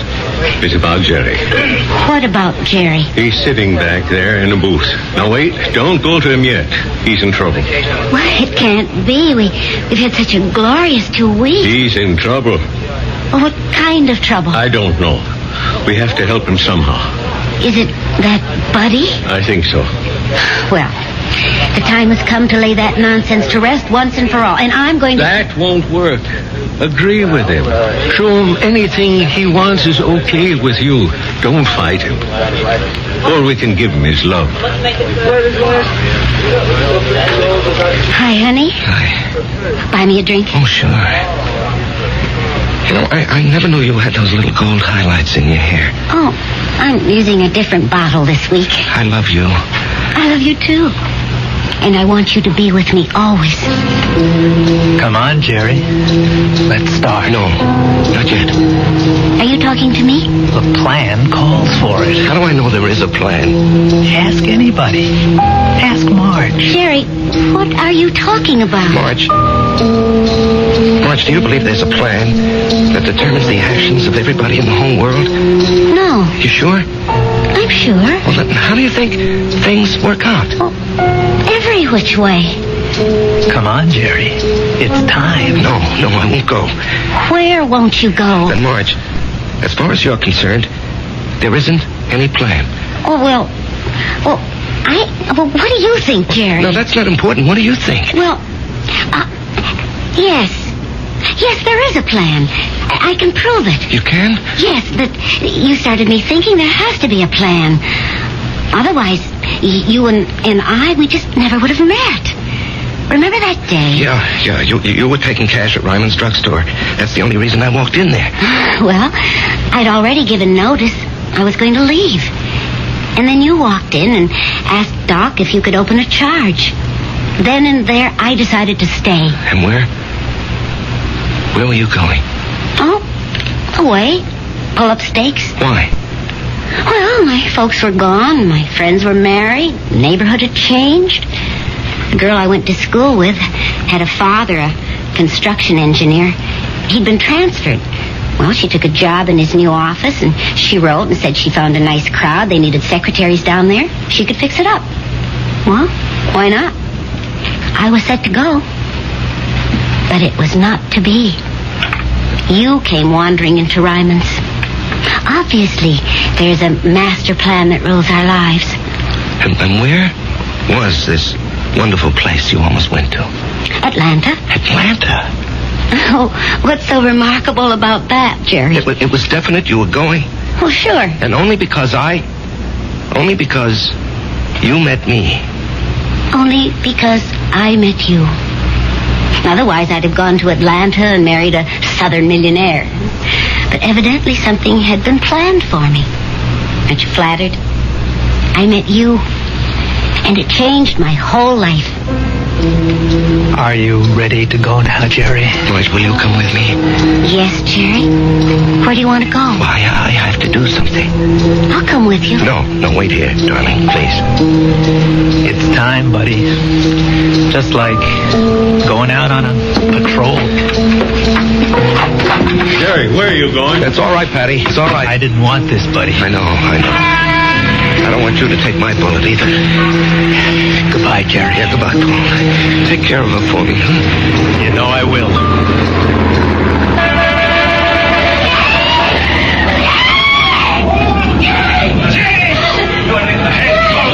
Call the police! Get an ambulance! Oh, dear. Barry. He's dead. Jerry. Here, miss. Here, you're cold. Let me throw this coat over you. She's gonna faint. It's all right. I've got her. We'll bring her into that bar where it's warm. Give her a little stimulant. It's all right. Everything will be all right. Everything will be... It'll be all right.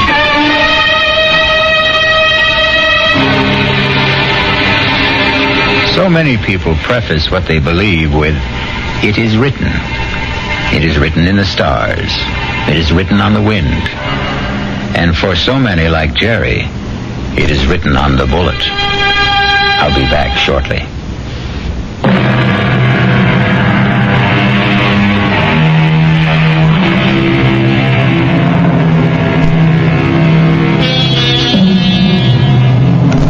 I remember an old soldier once told me he wasn't worried about the bullet that had his name on it. What really bothered him was the bullet marked, "To whom it may concern." Our concern is mystery, excitement, suspense, thrills and chills. Our cast included Larry Haynes, E.V. Juster, Martin Newman, Ralph Bell, Leon Janney, and Danny Acco. The entire production was under the direction of Hyman Brown.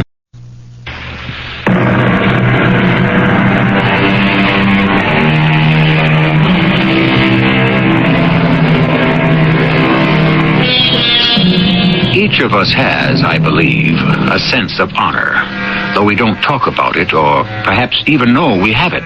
Yet we know or feel that there are certain things we simply would not do, would not say, would not permit ourselves even to think or feel. Things that would devalue us in our own eyes, cheapen us, degrade us, make us less worthy of respect even, and perhaps most of all, self-respect, which is, I think, our most cherished possession. Such is the nature of the thing called honor. Such a lovely day it was.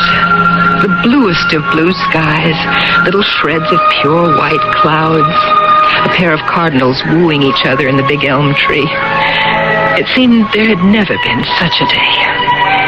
And I felt triple smug as I contemplated the tea I'd set out for us. Tiny sandwiches, cucumber, watercress, and pastries so light and fragile they melted in your mouth. I sat back and looked at the others, enjoying themselves. My husband, Arthur, my son, Paul, and his fiancée, the lovely blonde Enid. What a day. What a day. Precisely what I was thinking. What a day. I hereby nominate this day for Day of the Year.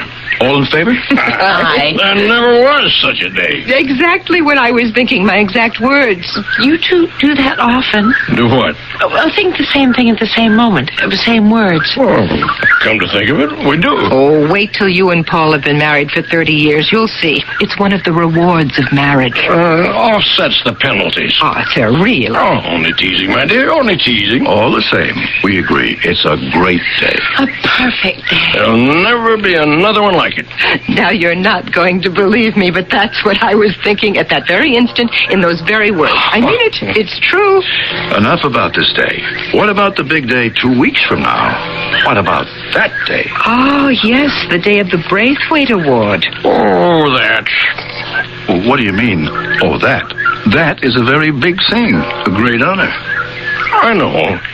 I was just rehearsing being modest, as befits a great man such as myself, or as I shall be once I've received the Braithwaite. I expect all of you to let me go through doors first, give me the best part of the steak, address me as sir in low, hushed tone, rise and bow as you enter the room. I know how to curtsy. I learned years ago in dancing school. I never knew it would come in handy, but now... How would it be if we all just agreed to be silent while you talk? I think that would about cover everything. Forget all the other tokens of respect. Just let me do the talking. And I promise not to quote from my own books. Oh, that's asking too much. What else would you quote from, Professor? Shakespeare, Homer, Plato, Pliny the Elder, Pliny the Younger, all those fellas. David Meyer? Oh, of course, David Meyer. David Meyer? Who's David Meyer? Winner of the Braithwaite Prize last year. And Arthur's best friend. He'll be the one to present Father with the prize. Oh, how nice. Yes, isn't it? Oh, it's exciting. Of course, there's another exciting day coming up.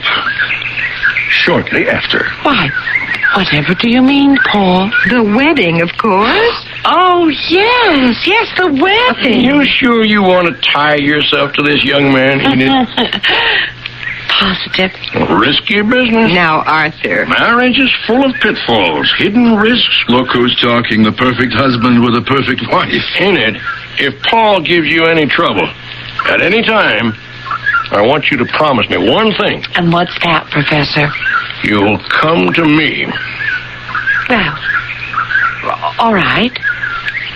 Personally, I think she should come to me. Well, you're the last person, Now, Jill. listen, there isn't going to be any trouble. They're both young and beautiful, and they're going to get married and live happily ever after. There's always trouble. Whew, you know what? It's getting chilly.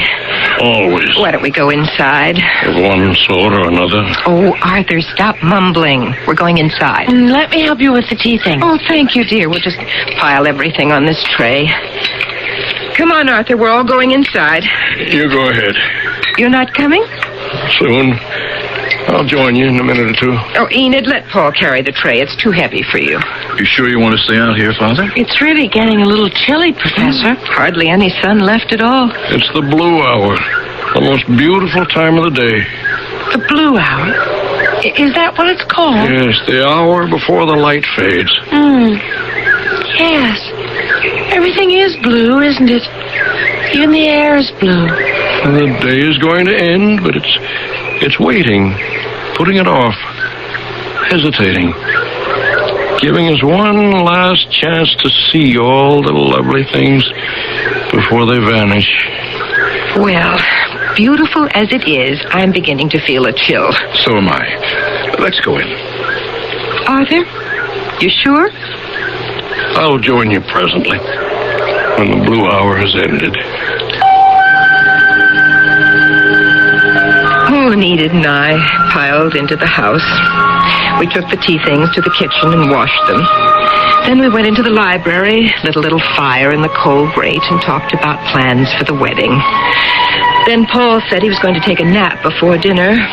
Enid had some notes to write, she said. And I, looking out the window that faced the lawn, saw that it was nearly dark. Not blue anymore, but fading to gray. And I thought with the start of my husband. He'd been out there for nearly an hour.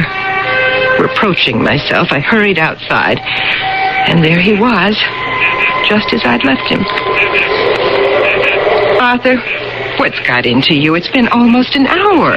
I'd have brought you a sweater if I had any idea you were going to stay out this long. Really. At your age, you should know better. Now, come along. There's a fire in the fireplace. You can warm yourself. Arthur? Did you hear me? It's getting dark. Arthur? Are you all right? For heaven's sake, say something. Say something. Help me. What? What did you say? Help me. What do you mean, help you? With what? Help me, Emma. What do you mean? You help you to get up? Are you in pain? Pain. Where does it hurt? All around me. What do you mean? How can it hurt all around you? Strange. I feel strange. Strange? What does that mean? Just strange. All right, I'm going to call a doctor. No. Don't do that. Arthur, I can't let you sit there. Let me call a doctor. That nice one that lives down the road. No, doctor. No. Why not? For heaven's sake, why not? I wouldn't know what to say to him. You don't have to worry about that. He'll look you over He won't find anything. Arthur, my dearest, what is it? Tell me. Tell me. What is it? I don't know. But you must know. Now, you think. You think. I can't. You mean you can't think? It just happened. What? What happened? I don't know. It just happened. Now, sweetheart, listen. We were all sitting here having such a good time. Paul and Eden and you and I. We were we? You certainly remember that. I think I do. You think you do? It was only an hour ago. Is that all it was? Then we went into the house and we left you out here because you said you wanted to watch the Blue Hour. You remember saying that, don't you? Somebody said that. You said it. You said it was the most beautiful time of day. I guess I did. I guess I did say that. But that was before. Before what? Before the terror descended.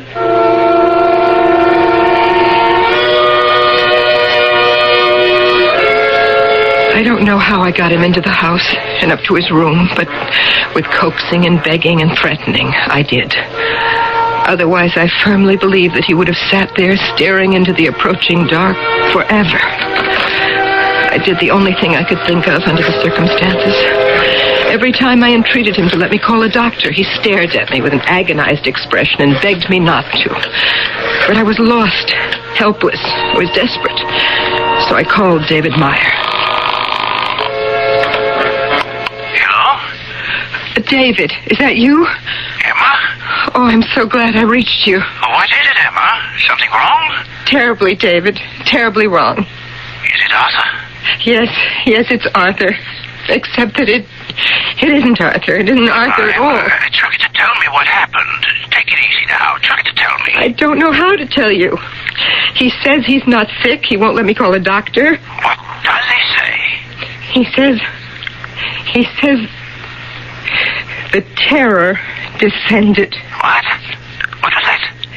The terror descended. That's all I've been able to get him to say. The terror descended? What on earth could that mean?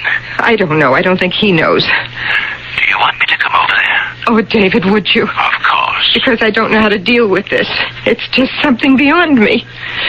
David, it's an evil spirit. An evil spirit that has got into my husband. Arthur is possessed.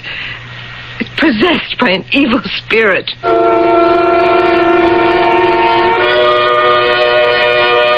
What is the mysterious thing that can happen to any of us to transform joy to despair, gladness to misery? Need it be a cataclysmic event, a sudden and terrible loss, a failure of effort, a failure of love? I don't think so. I think that it can come from something so minute that there seems to be no way to discover its origin. For all I know, or anybody knows, it may well be an evil spirit. I'll be back shortly with Act 2.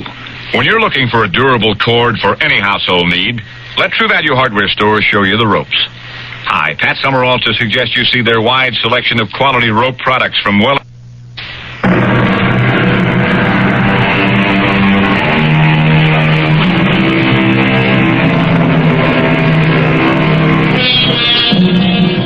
We don't believe in evil spirits, or do we? How often do we say, I didn't do that, or I don't know why I said that? Then why did we do that unintended thing, make that involuntary remark, think that unbidden thought? Did we do it, say it, think it, feel it, or was it some discarnated spirit that slipped into us and lodged there, changing us into something we scarcely recognize and do not wish to know? What was it Emma had gasped out on the phone? Arthur is possessed by an evil spirit. Now, I had known Emma almost as long as I'd known Arthur. Why, I'd been his best man at their wedding, and a steady visitor at their home ever since. And what a happy, cordial home it was.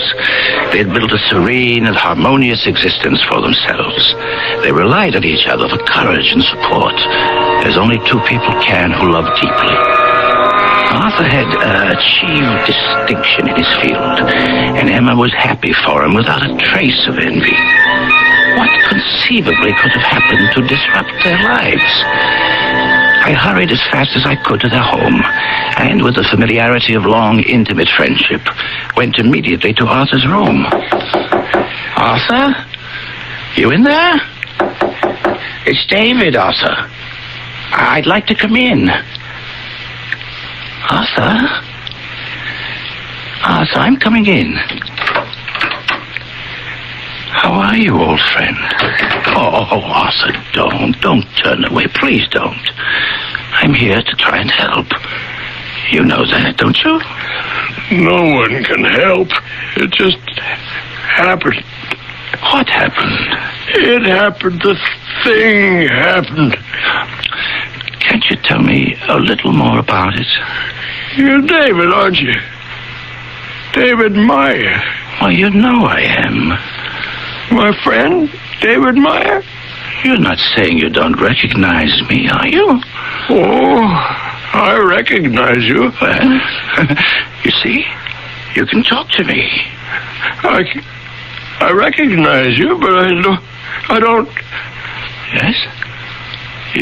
You don't what, Arthur? I don't know you. Oh, Arthur. I know your face. I know your voice. I know your name. I know that we've been friends for years. We were in school together. Graduated college. Yeah, I know all that. You stood up for me when Emma and I were married. Yes, that's right. Then why do I feel that I don't know you? Arthur. Oh, Arthur. You are my friend, my oldest, my closest, my best, my dearest friend. You don't know how you tear my heart out when you say you don't know me. You are so precious to me, Arthur. You are one of the few really valuable things in my life. And those things are rare, believe me. There are very few of them. To lose you, I'm sorry. At least I think I'm sorry. I'm not sure. Couldn't feel worse if I'd learned that you'd died. Well, perhaps that's it. Perhaps I've died. Oh, don't talk nonsense, Arthur. You're here. You're well. You're talking to your old friend. I'm David Meyer. And your family, Emma and Paul, they're right downstairs. And Enid is there. She and Paul are going to be married. Yeah. You see? You're perfectly all right. No, because you, Emma, Enid, and Paul, you're all characters in a book I read. Don't say that. Or a play I've seen, or a motion picture. And you know what? Tell me. I'm a character, too. I'm perhaps the leading character. I'm not quite sure. Please, Arthur. Or am I dreaming everything? Have I dreamed my whole life? Never lived it at all, just dreamed it. I thought I was living it. Arthur, try and tell me. Try hard. What is it you feel right now? Can you give it a name? A name? A name? It must have a name. Doubt? Doubt? You said doubt? Doubt. And despair. And no help anywhere. And with those words, Arthur turned his face to the wall. And nothing I could say made any difference. He would not speak to me again. At last I surrendered to his indifference and left the room. Downstairs, a young, pretty girl came up to me. Oh, you must be David Meyer. Oh, and you must be Enid, who's going to marry Paul. Yes. Paul's mother said she'd call you. Yes. She's very worried about her husband. Yes. She thinks an evil spirit has entered into him. Something's happened to him, that's certain. Whatever it is, it happened so suddenly. How did he seem to you? I can't describe it. A sort of detachment, a vagueness, separation from reality, something like that. He says he feels as though he'd dreamed his life. Never really lived it. A man like that, with all he's accomplished. He said he recognized me, but he didn't know me. What a strange thing to say. Finally, I begged him to try and tell me exactly what he was feeling. Put it into words. And he said, and a chill went through me, I can tell you. He said, doubt, despair, and no help from anywhere. Doubt, despair, and no help anywhere. That sounds familiar. You mean he said it before? No, he hasn't, but somebody did. Oh, there's somebody you know? I don't think so. I don't hear anyone saying it. I think I must have read it. I majored in English literature in college, you know, and I read a lot. I have an eidetic memory. I remember most things. I must have read those words, or words very like those words. I know where I read them. Henry James. Henry James. I've read all of Henry James. I don't remember. No, his father. Henry James Sr. Yes, and it was in one of his books. It happened when he was feeling quite well after a comfortable dinner, and the family had dispersed and left him gazing into the fireplace, and suddenly he quotes somebody. He writes, "Fear came upon me, and trembling which made all my bones to shake." Shakespeare, maybe. I don't know, but he goes on to say that it was an insane terror with no obvious cause. He could only think that there must be some damned shape squatting in the corner and sending out from its fetid breath personality influences fatal to life. Well, you really do remember what you've read, don't you? Well, what you said brought it all back to me. The last sentence I remember perfectly. I can see it on the page. An ever-growing tempest of doubt, anxiety, and despair, with absolutely no relief from any truth I had ever encountered. What happened to him? The doctors told him he'd overworked his brain. Others said, and they say it to this day, that he'd suffered a collapse, possibly due to the intrusion of an evil spirit. That's Emma's theory. But I don't believe it. Do you? I don't want to. Well, then don't. Come back to see him tomorrow, will you? And the day after, and the day after that. And you? Will you look in on him whenever you can? Every day. Together, Enid. Together, we will exorcise this evil spirit. I left the house with a lighter heart, a springier step. This young creature with her amazing memory and her unconquerable soul had put new life into me and fresh determination.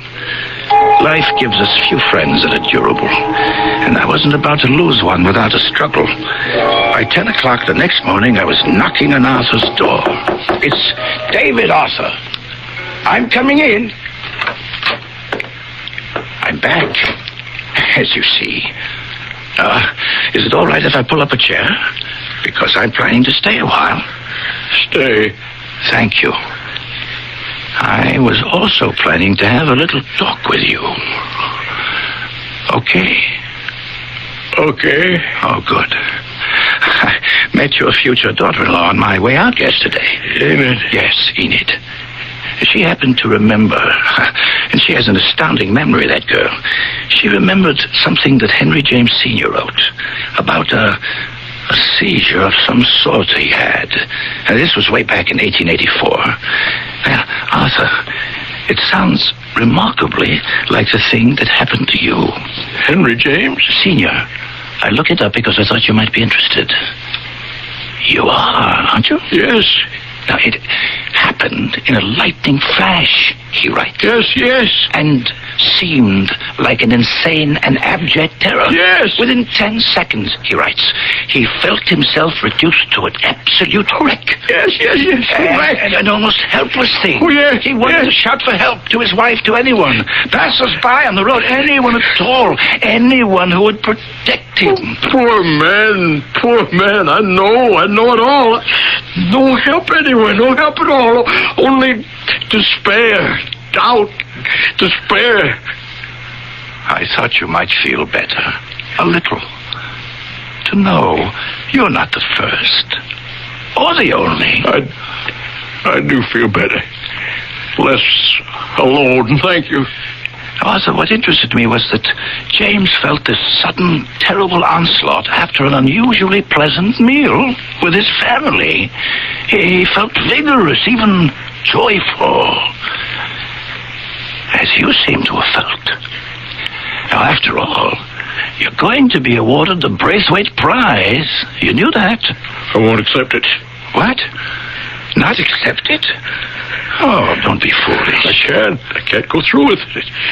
My book's no good. Clearly the committee thinks it's very good indeed. They don't know if they knew. What is it they don't know? The passage on Swedenborg. Here's the book. Page 138. Yes? Look at it. All right. You see what I mean?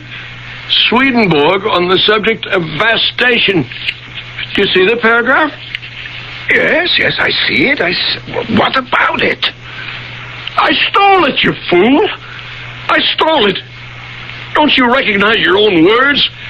That night you were here, we were talking about spiritual experiences, and you uttered those very words about Swedenborg and his vastation. For heaven's sake, man, don't you remember? Well, yes, vaguely. Well, I stole your words right from out of your mouth and put them in my book. Signed my name to your words. Oh, Arthur, that's all right. It's not all right. It's not all right at all. It's thievery, out and out thievery. But I didn't mean to do it, David. I really thought those words were my own. Or no, maybe I didn't. Maybe I knew all along they were your words, but nobody would notice. Maybe that's what I thought. Maybe I only wished they were mine. That I might have composed them if I'd been as clever as you, half as clever. But I never have been. You know that. We both know that, how jealous I've been. So envious, wanting to be like you, sound like you, write like you. I wanted it so desperately, I was willing to steal, to try and fool everyone, fool myself, fool you. I held him in my arms, my poor tormented friend, while he sobbed his heart out. There was nothing I could say, nothing that he would listen to. I could not interrupt his mad confession to tell him that I didn't really recollect saying those words at all. And even if I did say them, I didn't consider them to be of any great value or significance.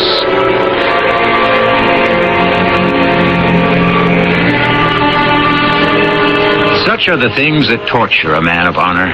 There is no escaping the palpable fact that men without honor lead easier lives than those who possess it. But if I can choose my friends, give me those whose sense of honor makes their lives difficult. I'd like to feel that I belong with them. I'll be back shortly with our concluding act. I could have had rye toast, 61 calories. I could have had 11 carrots and a glass of water. You could have had a V8, naturally low in calories and tastes great, too. I could have had a V8? V8 cocktail vegetable juice with only 35 calories per 6-ounce serving. V8, the great-tasting, healthful blend of 8 country vegetables.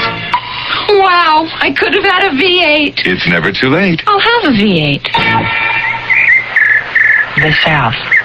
The end of the Civil War and the beginning of a new life for those who survived its bloodshed.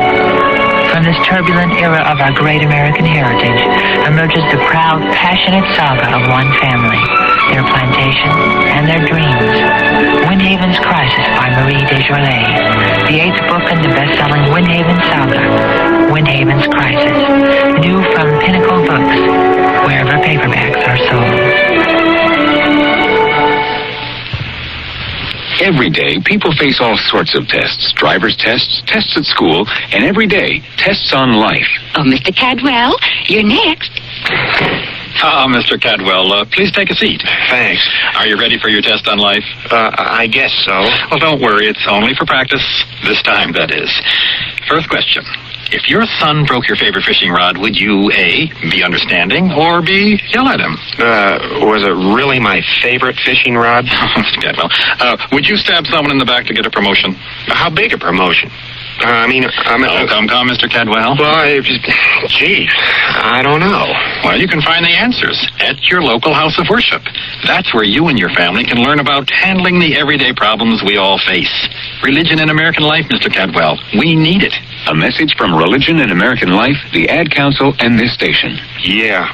Well, thanks, and see you later. You can count on it.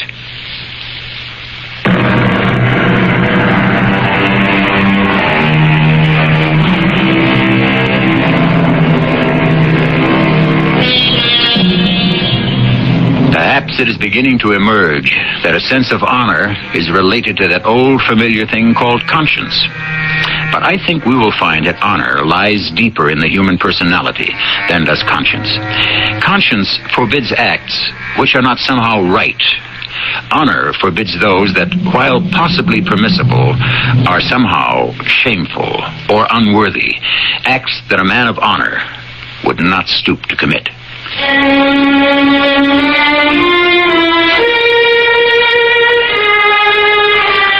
I was very fond of the professor. I was determined to keep the promise I'd made. I was eager to keep it. To visit the professor each day and try and fathom the strange, deep melancholia that had overtaken him so suddenly. I didn't meet with much success. Who is it? It's Enid, Professor. Oh, Enid. Does that mean you don't mind if I stay a while? I thought it might be David Meyer. Do you find it easy to talk to him? Oh, a little. Because you've known him for so long. Is that it? I know you've only known me for a short while, but I've gotten the impression that you like me. I certainly like you. Don't you think we could, well, could you talk to me a little? Maybe not the way you talked to David Meyer, but... That was different. How? How was it different? I don't know. But I feel sure that you do know. You just don't want to say it. Isn't that right? Strictly between David and me. Strictly. Oh. Well, then I don't want to intrude, but there is something between you and me, don't you think? No. But I'm going to marry your son. Nothing. You're going to be my father-in-law. My own father is dead, you know. I was hoping maybe you'd sort of take his place. At least in some ways, little ways.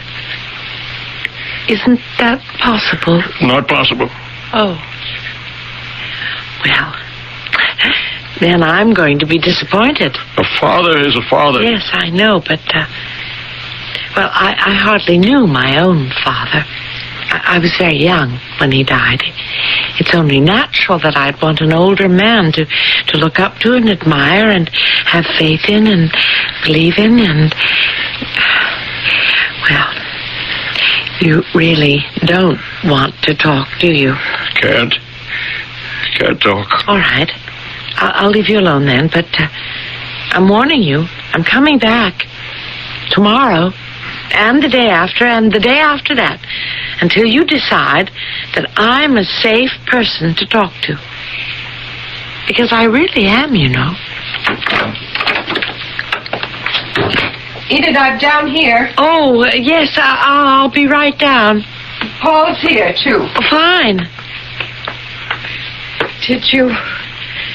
Did you have any luck with him?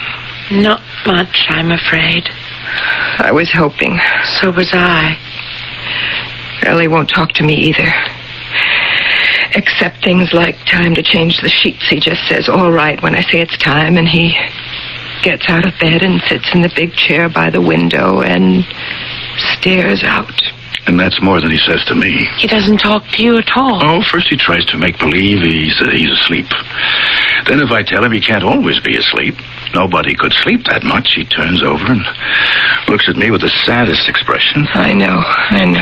If I try to say something, anything, he just turns his face to the wall again. So I leave. Seems to be what he wants. So I leave. I just give up. Well, I'm not giving up. Well, what can you do? What can any of us do? Not give up. That's what we all can do.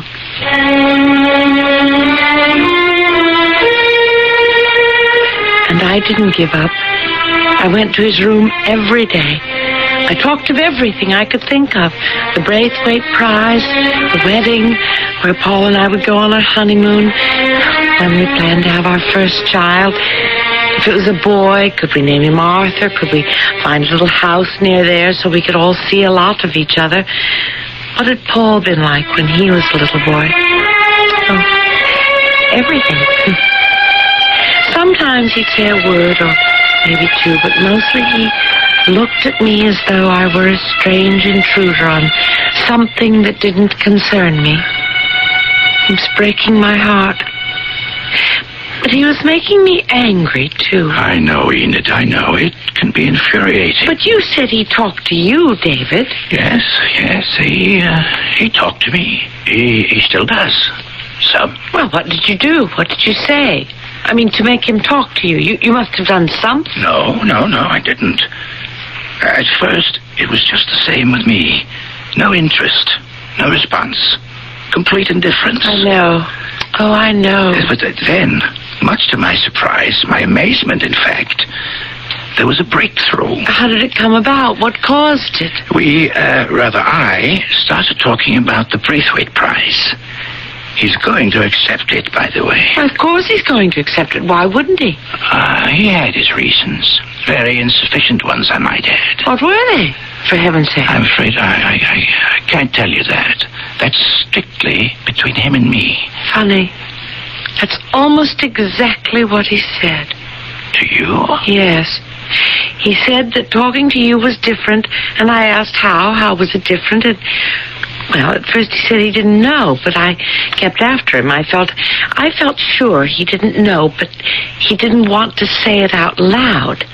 And then he said, almost the same thing you just said. He said, strictly between David and me. And he repeated the word, strictly. Well, he was right. So, you're not going to tell me? No, I'm not. I can't. Well, if you can't, you can't.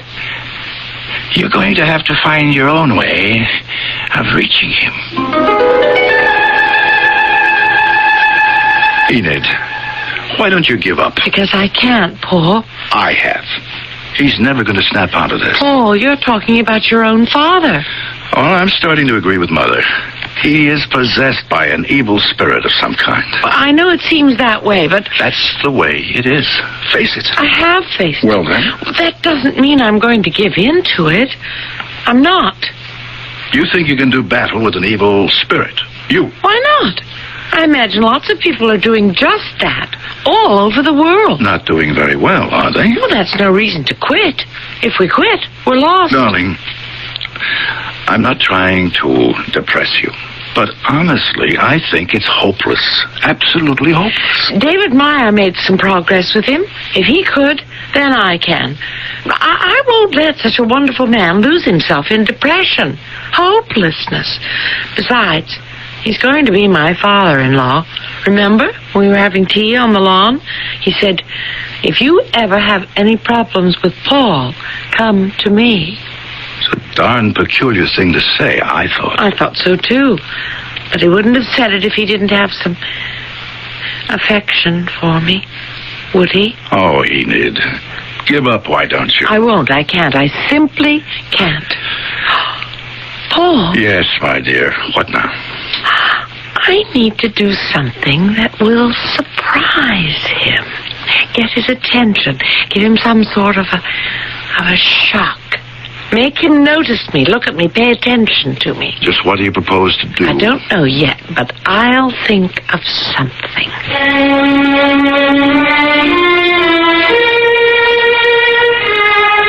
When I went to the professor's room the next morning, I was filled with trepidation. I had no confidence in myself at all. Perhaps I was simply arrogant to think that I could waken the professor to the joy of living, expectation of happiness, to the fun of everyday life. Paul was right. I hadn't known him long. I didn't know him well. He might think me a presumptuous intruder. All the same, I forced myself to knock at his door. David? No. It's Enid again, Professor. Oh. I want you to look at something. Please? Please, won't you turn over and look at me? It's a surprise. Just for you. You'll be the first person besides me to see it. The very first. Even Paul hasn't seen it. Please? Please, I want you to. Oh, thank you. It's your wedding dress. Yes, it is. You're wearing your wedding dress. Yes, I am. Veil and all. The wedding isn't far off, and when I walk down the aisle, Professor, I want to see you standing beside Paul at the altar. I want you there. I can't do that. Yes, you can. And I expect you to. Don't you know? Don't you know that I can't? Don't you know that I'm the most depraved of men? That I am jealous of my own son. Jealous that he will have you to live with, to love. That I want to be like him. I want to be him, to be young and starting life with a beautiful, loving young woman to help me through that life with hopes and expectations. That the very sight of you raises desires that I have no right to. That to see you and Paul together at the altar would make me want to kill him and take his place. Kill him. My own son. Don't you know all that? No. No, I didn't know all that. Well, now you do, so go away and leave me alone. No, I won't. But you're disgusted with me. You know you are. No, I'm not. No, I'm not. I'm flattered. Flattered? You're flattered? Well, what woman wouldn't be? A handsome, brilliant man like you finds her attractive, desirable. Now, what woman wouldn't find that flattering? You don't think I'm a contemptible old man? No. I think you're a sensitive, intelligent, loving, yes, and attractive man who cannot endure the slightest, most fleeting thought that crosses his mind if he thinks it's disloyal or unworthy. You are a man of honor, Professor. Unrelenting honor. And I shall be proud to be your daughter-in-law.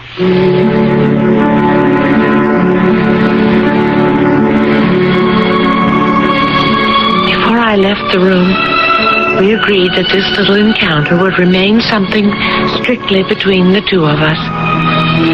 Strictly.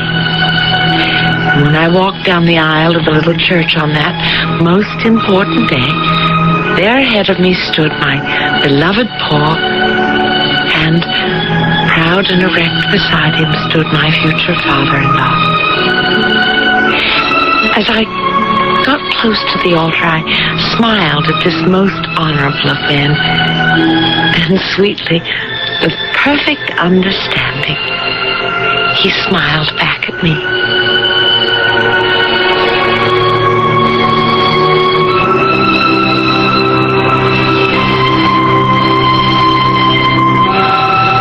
the recesses of the human psyche lie the darkest of thoughts and desires. If we act upon them, we risk severe punishment. But in the minds of some, simply to think, to feel such thoughts and desires, is identical to carrying them out. Then ensues the most awful punishment of all, when the self punishes the self. I'll be back shortly. Genie, open your doors, America. Now's your chance to get a great deal on a Genie garage door opener, the convenience appliance you use every day. With any Alliance Genie automatic garage door opener system you buy between July 1st and July 18th, you'll get a second transmitter free. That's right, a $29.95 value free, but only until July 18th. So see your participating Genie dealer today and let Genie open your doors. You've got a ticket on the Heartburn Express. And if one Rolaids tablet can't cut the mustard, you should hear this. Tums neutralizes 1/3 more acid than Rolaids. So when you eat more, feel more, and your stomach churns out 1/3 more acid, remember. Tums neutralizes 1/3 more acid than Rolaids. A message from CBS Television. Hello, this is Walter Cronkite. And that is the Atlantic Ocean and some of its inhabitants. We also live in a kind of ocean, an ocean of air, resonant with the sounds and cries of a strangely beautiful music. The first movement, perhaps, of a perpetually unfinished symphony. It's the universe, and it's my new assignment. Walter Cronkite's Universe, Tuesday at 8, 7 Central and Mountain on CBS Television. We all love bargains, and here's your chance to get a bargain on a bargain. For this month only, Walden Books is offering fantastic bargains on hundreds of hardcover books by famous authors and outstanding publishers. We've got books by Stephen King, Rona Jaffe, Irwin Shaw, and many others, all at reduced prices. What's more, if you buy at least $10 worth from our wide selection, you'll get additional savings. So if you're looking for some good summer reading, stop by your local Walden Books this month and pick up your bargain on a bargain.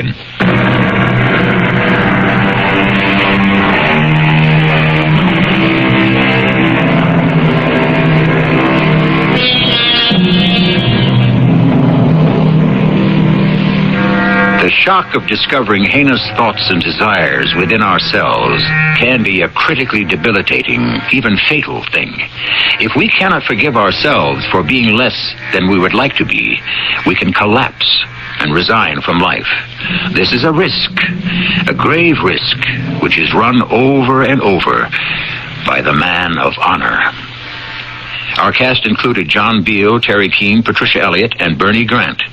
The entire production was under the direction of Hyman Brown. This is E.G. Marshall, inviting you to return to our Mystery Theater for another adventure in the macabre. Until next time, pleasant dreams.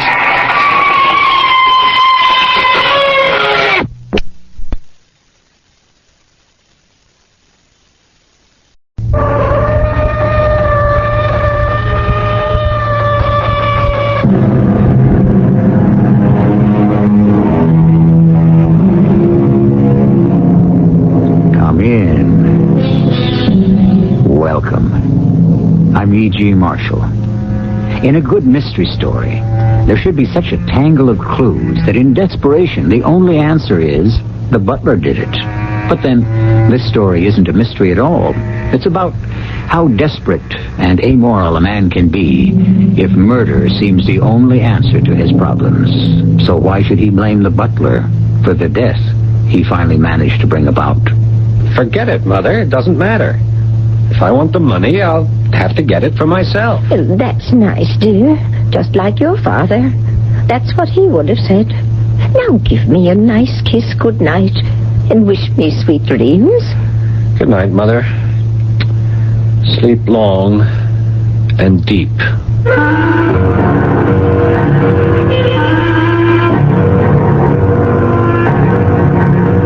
Our mystery drama, A Cup of Bitter Chocolate, was written especially for the Mystery Theater by Ian Martin and stars Joan Shea and Paul Hecht. It is sponsored in part by ARM, Allergy Relief Medicine, I'll be back shortly with Act 1. No human being ever sets out to kill another, do they? That doesn't ring quite true either, because sad and obscene as it may be, a small percentage do. I can't do it, Vera. I just can't. You've got to, Ted. No. It's the only way. There's got to be some other. We could borrow someplace. Do you know anyone who would lend you one other thin dime? Well, what about you, Vera? Isn't there somewhere you can raise some money? No. You got by before you met me. I mean, how... You want me to go back to that? No, I mean, well, not exactly, but... Well, some of the guys you used to know... Why don't you come right out with what you want to say? There's only one way I could raise money from those men.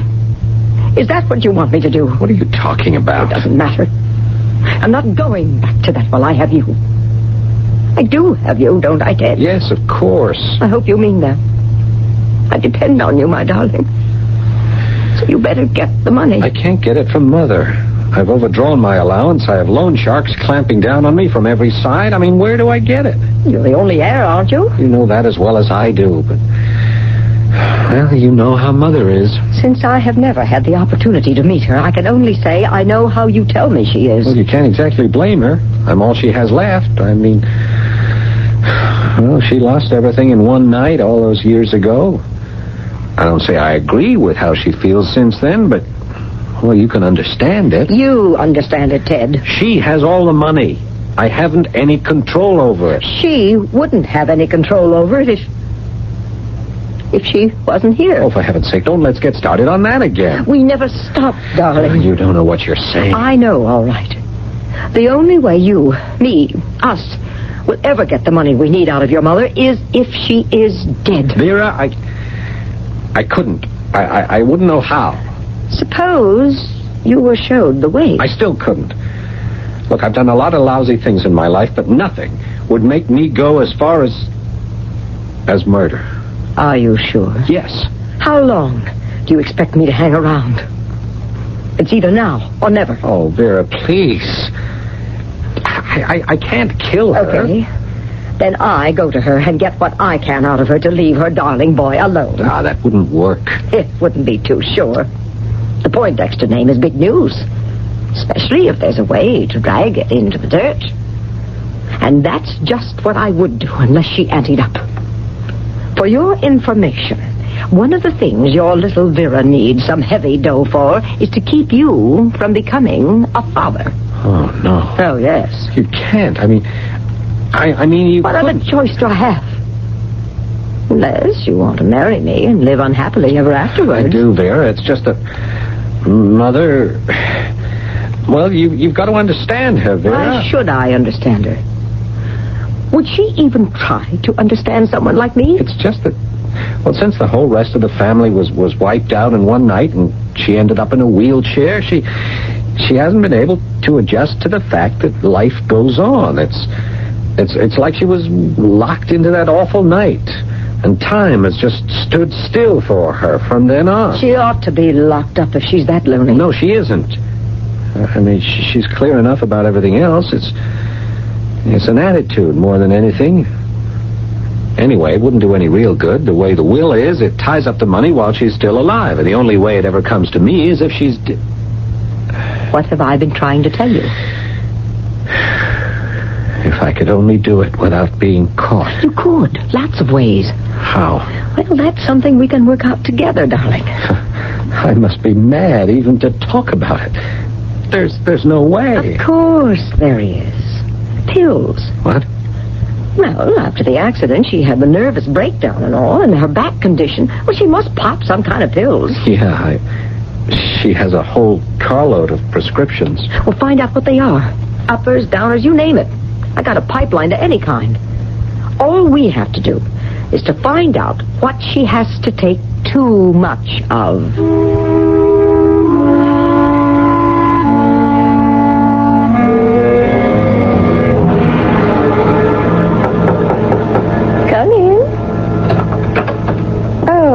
It's just you, Miles. Yes, Mrs. Poindexter. I brought you your hot chocolate. Isn't it a little early for that? It's 10 o'clock, madam. Oh, and Master Ted isn't home? Mr. Poindexter has not yet returned. Where is he? I believe at the Union Trust Club, madam. It's bridge night, and he fills in for the Commodore. Oh, yes, of course. I'm so forgetful. His father would have been proud of him. Still, it is rather late. Not for today, Mrs. Poindexter. What is today? Tuesday, madam. April 14th, 1979. Oh, how foolish of me. How the years pass. Or do they? We are none of us getting any younger. What a terrible thought. I mean, not for me, but for all the rest. Try to forget, Mrs. Poindexter. It wouldn't do any good, Miles. I cannot. For none of them could ever get older. It all stopped for them in that awful moment when the car went off the road.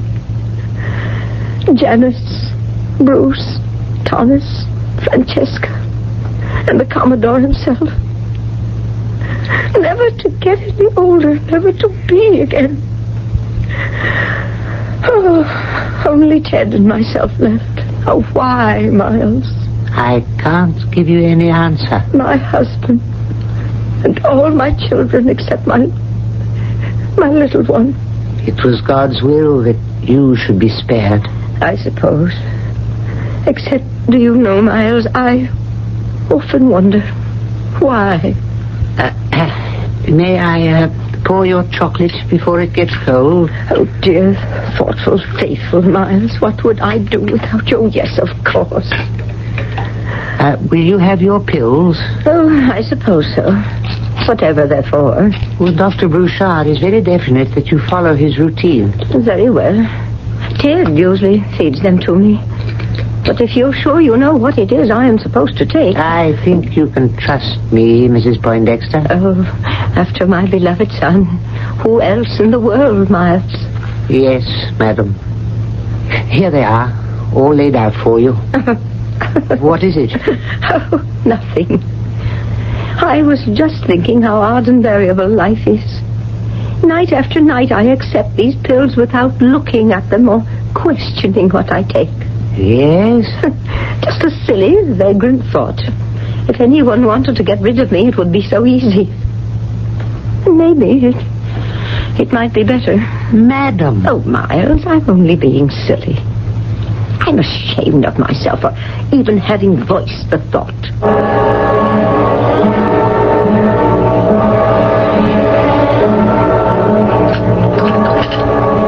What are you doing, Miles? Oh, Mr. Ted. Just making up your mother's hot chocolate as usual before bedtime. Oh, as long as I'm home tonight, I'll take it up to her. You haven't been at home so much lately these days. Haven't I? But that's my business, isn't it? The madam always misses you, Master Ted. I don't have to have a butler criticize my relationship with my mother. No, sir. Yes, so you can leave me to take the chocolate up. I'll try to make it my business from now on.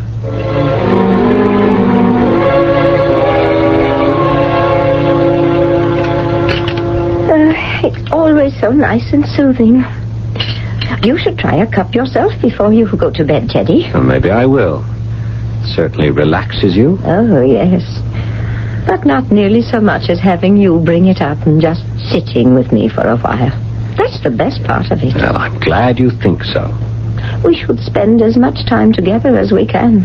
If you want. Oh, I do. But only if you want it. Is it what you want, Ted? Yes, Mother. It's one of the things I do. What else? Well, Mother, there are some business things I might like to do if I had some capital. Money? Yes. Well, darling, why not? Just take all that up with Judge Gearing and his law firm. He was your father's best friend, and he'll know if whatever you want to do is a good idea. I don't want to take it up with the judge or his law firm. I'd like to be on my own. And so you should be when you are ready. But in the meantime, don't slink away from good advice. Your father always... Mother, what my father said hasn't much relativity anymore. Well... Look, can't I have some money, some freedom to be my own man? What do you need money for anyway? Oh, forget it, Mother. It doesn't matter. If I want it, I'll I'll just have to find a way to get it myself. That's nice, dear. Just like your father.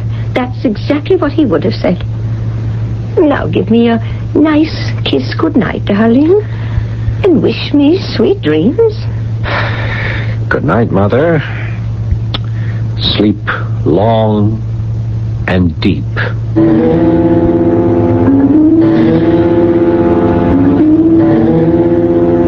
You're sure these will be enough, Vera? Yes. Just spill the powder out of the capsules into that icky drink she takes before she goes to sleep. There won't be any suspicion. Why should there be? An old Back Bay Boston family like yours? Anyway, there's no way to trace these pills. I don't think I could take that drink up to her. Well, you better take that drink up, Ted. And make sure she gets it.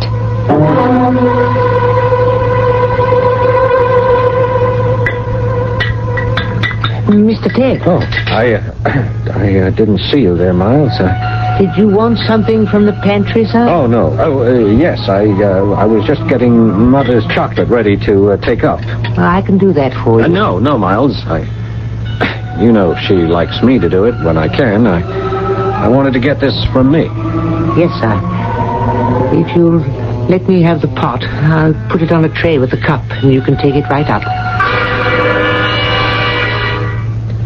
You shouldn't have come back here, Ted. I can't be in the house with her knowing that... You're sure she drank it? I watched her swallow every drop. You used all the pills? Yeah, Miles nearly caught me at it. I was just putting the lid back on the pot when he came in. You think he suspects? No. All right. She's got to get back there and empty out all her own pills so that it looks like suicide. I can't look at her dead. You've got to, Ted. It's just how you wanted to see her all your life.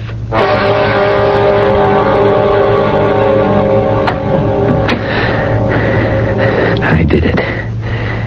And you're gone. And I'm free. Free at last. Ted, darling. Oh, what time is it? Oh, what are you looking at me like that for? Well might she ask that question, for Ted Poindexter's blood has run cold as his mother's corpse speaks to him. Frozen in white shock, his mouth hanging open loosely, while a scream of terror crystallizes in his throat. He is speechless. How can the woman he murdered be alive? Or is she a ghost returned to haunt him forever? I'll be back shortly with Act 2. A gray woman, old before her years, lies in the middle of the bed, gazing up at the sun, who is her whole life. It would be beyond her comprehension to learn that he has just tried to take that life from her. As for Ted Poindexter, after his initial shock at being spoken to by a woman he considered dead, he has not gotten the grip on himself.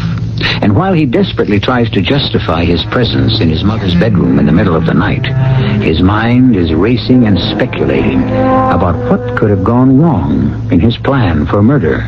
What is it, Ted? It's all right now, Mother. It was only that when I came home, the front door was just on the latch. I called for Miles, but there was no answer. And then I started to worry that the house might have been broken into or something. Well, I certainly hope not. I haven't been disturbed. Oh, poor boy, so worried. What time is it? It's about 2 in the morning. Oh, is that all? Oh, I really feel quite wide awake. I'm afraid I don't, Mother, so I'll say goodnight and let you get back to sleep. I'll turn the light off.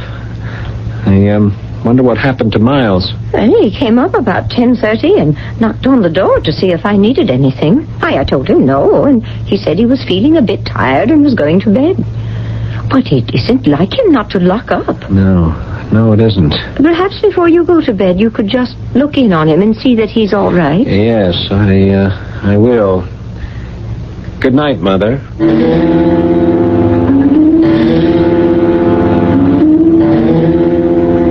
I don't know what went wrong, Vera. But I thought you said your mother drank every drop of what you brought her. She did. And it didn't affect you at all? No. That's impossible. Unless what? Is there any possibility that your butler could have switched drinks in the pantry? But why? You said you found him passed out in his bedroom. That he left the front door open. That's right. Well, had he been drinking? No, at least there was no odor of alcohol. You suppose he could have swallowed the chocolate meant for your mother if he made a switch? Maybe, but why would he drink it? It could have been an accident. I mean, how many pots are there in that set of china? Oh, half a dozen. You know, it's a breakfast thing with individual servers. But if he drank the... Oh, what if he dies? How do we account for him? How do you account for him, you mean? Ted, you better get a doctor there fast and keep him alive. Maybe, for all I know, I'd be better off with Miles dead. Only I'm not, Mr. Poindexter. I'm not dead yet, by a long shot. Ted? Ted, what is it? What's wrong? I can't talk anymore. I'll have to call you back. I thought you were in bed, Miles. I was. I lay down for a few minutes. I had no right to fall asleep. Why not? It's not a very good way to protect Mrs. Poindexter. Yes, forgetting to lock the front door wasn't a very good way either. I'm afraid she has less to fear from outside the house than inside. What the devil does that mean, Miles? I think you know, Ted. Ted? Where we stand now goes a long way beyond a master-servant relationship. Oh, and where do we stand? I've been with the Poindexter family for nearly 40 years, long before you were born. I consider them the only family I have. I think, or always thought of every one of them as mine. Except you. Yes, I've always been quite aware of your disapproval. My feelings for you are a lot stronger than that, my boy. I can live without your love, Miles. Get on with it, huh? The rotten apple in the barrel. The bad seed. You've never been any good. You have no right to judge me. If I didn't before, I have now. What does that mean? The girls, the shoddy little affairs, the petty thievery, the drugs. They're all one thing. But murder is something else, Ted. Murder? I know about the woman you're mixed up with. I've followed you more than once on my days off. You stupid old meddler, why couldn't you mind your own business? I considered it mine. Because I know you only too well. I could see that desperate thing building behind your eyes. I knew how far in debt you were. I never dreamed how far you were ready to go to get out of it. Until the last few days. Get to the point. Not with pleasure, I assure you. I wondered why you were suddenly giving up your evenings just to take your mother her chocolate drink. I wouldn't admit it to myself, but I was afraid of why. Tonight, I watched you prepare that lethal dose, carefully. So when I got you the tray, I changed to a pot I always brew for myself. You've gotten away with a lot, Ted. But you don't really think as long as I'm around that you could really get away with murder?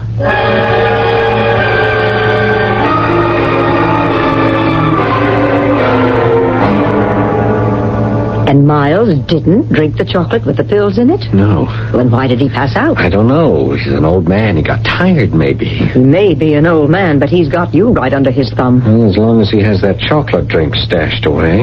If that drink was to be analyzed, it could lead right back to me. It won't be, he says, if I stay in line.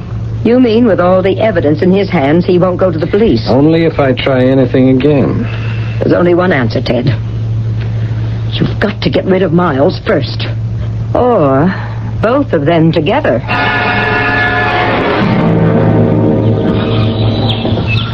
Oh, I'm sorry about that, Mrs. Poindexter. What, Miles? The squeak. I've got to oil that wheel on your chair. Oh, it doesn't matter. I don't even hear it among the bird cries. Oh, what a perfect day to be alive. I do love the spring so, when everything is being reborn. Yes, it's my favorite time of year, too. Hold the chair, Miles. Yes. I'd like to get out and walk a bit. Are you sure? Oh, yes. I've been doing a lot of walking lately, and my back seems to hold up very well. I think it's a phase, some kind of cycle. They say your metabolism changes every 7 years. Look. See? Oh, it's wonderful. Oh, that's how it feels. Maybe it's just spring, but, well, everything is lovely. Even my poor Ted. Ted, I've always been conscious, believe it or not, how I hemmed him in. I suppose he must have resented it. But the last week, he doesn't seem to. Oh, maybe we've found an accommodation somehow. I hope you have. And you walk wonderfully. Well, the doctors say in time I could get back to normal. With your help, or someone's, of course. You can always have my help, Clara. Clara? Oh, I'm sorry. That just slipped out. Well, why not? You're a good friend. What would I do without you? You don't need anyone. Not anymore. I'm afraid that isn't true. I'm suddenly very tired. I'd better get back to my chair. Yeah, lean on me. When don't I? All right. Thank you. I wheel you back through the garden? I'd like to, but it's such a long way. Would I be too heavy to push up the hill and in through the garage?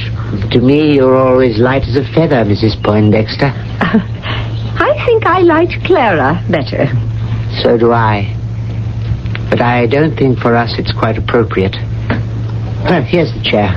Let's get you settled. I hate to get off my feet, but I still do get a little tired. That will pass. Oh, that's Ted. Oh, I don't know why he likes those funny little low-slung cars. That's not so little, that sports car. You'd be surprised how much it weighs. Wheel me up the drive, Miles. Ted's just getting out. I want to ask him something. Yes, here we go. We should have leveled off this incline long ago. With those concrete walls on each side, it's like going up into a tunnel. I always used to think when I parked and got out to open the garage door, if the brakes would ever go on... what is it? The car. Ted's car. Good Lord. It's slipping backwards. Ted! Miles, look It's coming right at us. Too fast. It must be in reverse. Oh, Miles went fast. Hold on, Clara. Hold on.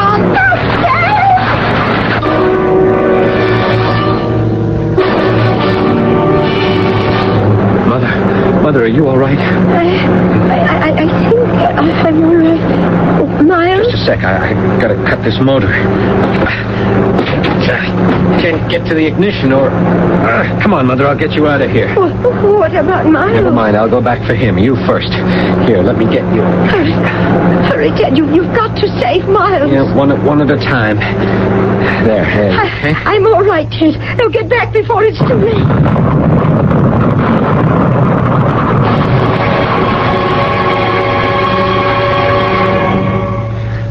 How is he, Dr. Burchard? Oh, fine, Ted, fine. Very lucky. When he went rolling away from the car after he'd saved your mother, he ended up behind the wall and shielded him from the explosion. And Mother? Oh, a few little scrapes and abrasions. Matter of fact, I'm very cheered to learn she was spry enough on her feet to get out of range. Her back is improved wonderfully.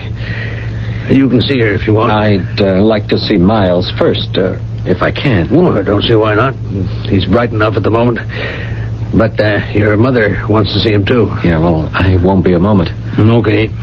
I have other patients waiting. I'll have a nurse take you in. I want you to know, Miles, it was an accident. I don't think I could ever believe that. What do you intend to do? I don't know. I want to talk it over with your mother. Are you going to tell her everything? I might. I'll deny it. I expected that. She might not even believe it of you, even with the proof. The drink with the drugs in it? That really doesn't prove anything. No, not in a court of law, perhaps. Or to my mother. We shall see. That's something we'll know by tomorrow. And in this world, nothing is certain but death and taxes, said Mr. Benjamin Franklin. For once the great sage was wrong. In this tale, it seems that death, even if prevalent, is very uncertain. I wonder if it'll ever come about, and to whom. To find out, join me shortly for Act 3.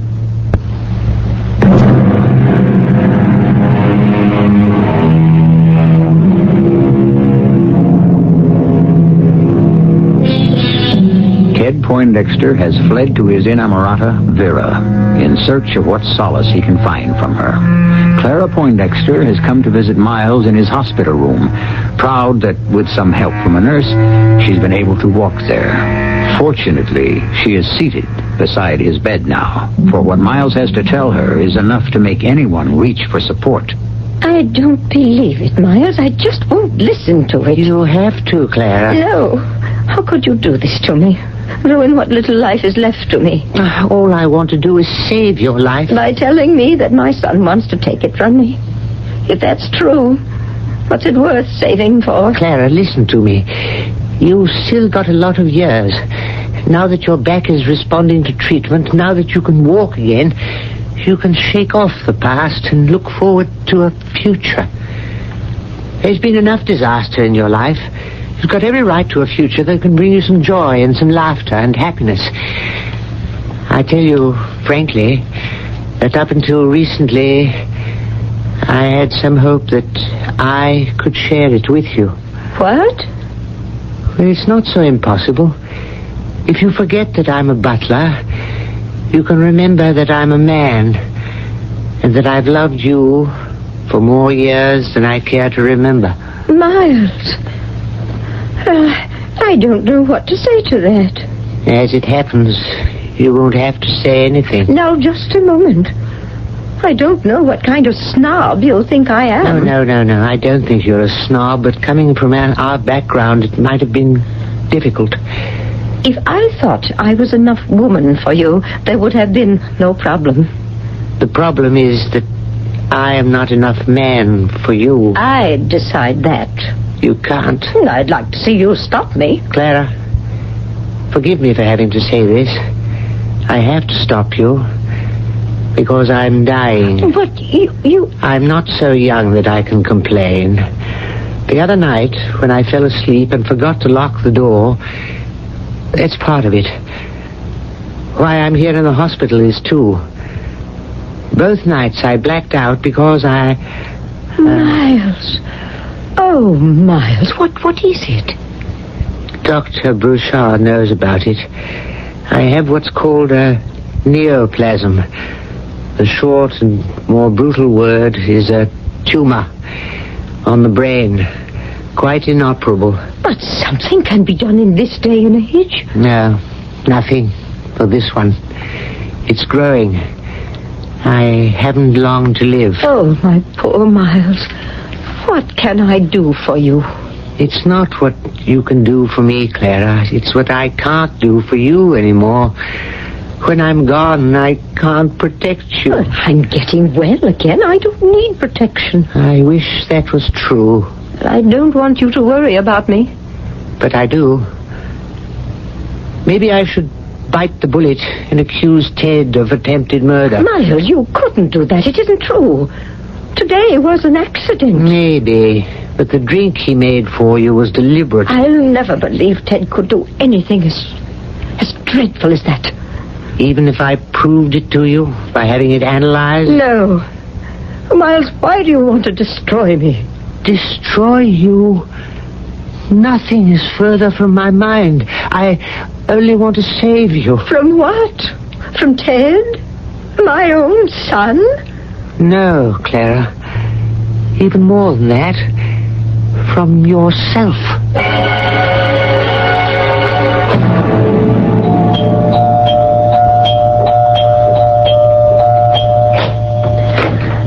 Okay, Ted, I give up. Come on in. Vera, I've got to talk to you. About what? There was an accident today. So I heard on the radio. You tried to get them both, and you botched it. I mean, you really botched it. Now they've got you in a corner. Vera, listen. Today was an accident. Oh, yeah? Yeah. I've been meaning to have the shift gate attended to. You see, on that hill there, I usually shove it into first, but the gate is worn and it goes into reverse half the time, so now I leave it in neutral and depend on the handbrake. But this time I must have had it in reverse. Oh, Ted, spare me the mechanical jazz. You think any jury's going to believe all that? What jury? Oh, wasn't someone hurt? They're both in the hospital. No. They're both okay. And Miles is just going to sit still for you? I don't know. The way he feels about the family name. Oh, forget all that, even if he does. Where are you now? A fat chance you have of raising any dough to get what we have to off our backs. I've got something else to tell you. What? Using your collateral as heir to the Poindexter dough, you raised a lot of loans through me and my connections. To say nothing of those pills I kited through for you.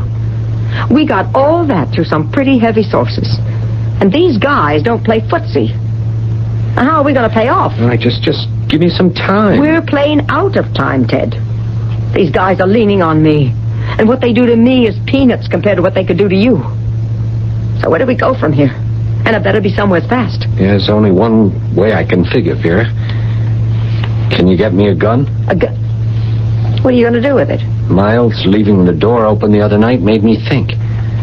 Now, look, half the houses on our block have been broken into sometime or another.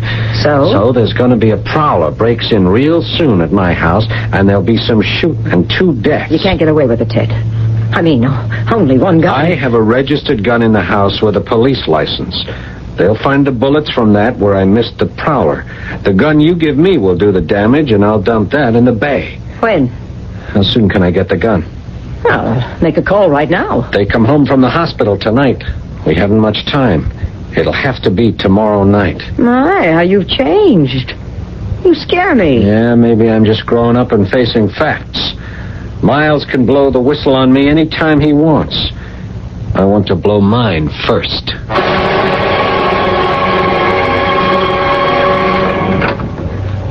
Clara. I mean, Mrs. Poindexter. Good morning, Miles. What are you doing on your feet? Getting very used to navigating on them again. How are you today? It's intermittent. For the moment, I couldn't feel better. Give me that bag or whatever it is you have. It's my personal laundry. I thought I'd give myself a little challenge today. More than what you're doing? Watch it now. Don't rush the steps. Between you and the magistrate, I should have no trouble. What challenge? Well, after breakfast, I'm going to visit the laundry room downstairs and put my own personal things in to wash. Aren't you pushing things a little, madam? I thought I was Clara now. Forgive me for that. That was only a dream. I don't see why. I haven't anything to offer you. Only my life. What's left of it. Up until yesterday, I thought there was none left of mine. Look at you, Clara. Back on your feet, finding your health. You would have everything left if it weren't for... Don't. He's my son. He's your nemesis. No, I'll never accept that. Yes, I know. I'm afraid you never will. Where is Ted, by the way? He went off somewhere. He said he had to pick up something, but that he'd be back by dinner time. Miles, what is it? No, nothing. It's just a slight headache. Come along now. Breakfast is waiting.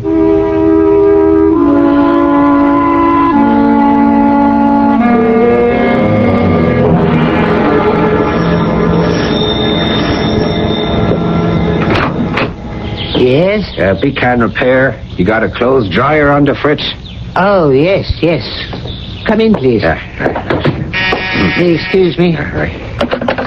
Yes, madam? I heard the doorbell. Is that Ted, Niles? No, madam. The man to fix the dryer. Oh, fine. As soon as he's through, I'd like to dry that stuff of mine in the machine. Very well, madam. This way, please. Right. Now, what's the trouble? It hasn't been turning itself off. The laundress complains that she's getting some slight electric shocks from it. No, this is the laundry. There's the dryer. What kind of shocks? Probably all in her mind. There can't be anything too dangerous about a machine like that. Are you kidding? 220 volts you're messing with here. Now, just a couple of things have to go wrong, and you don't follow instructions. Bye-bye, birdie. What you mean, bye-bye, birdie? A guy could get killed.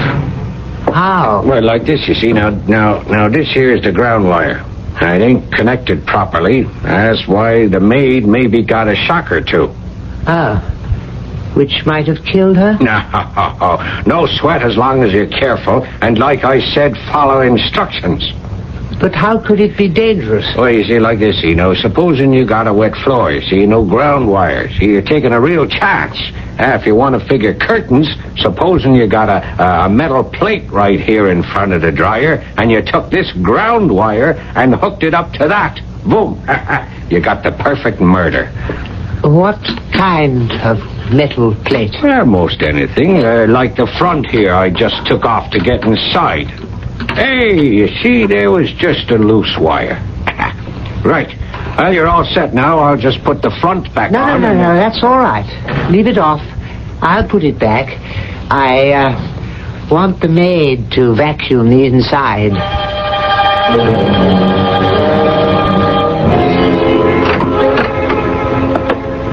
Good evening, Mr. Poindexter. Oh, Miles, so we're back to that again, huh? Crossed swords?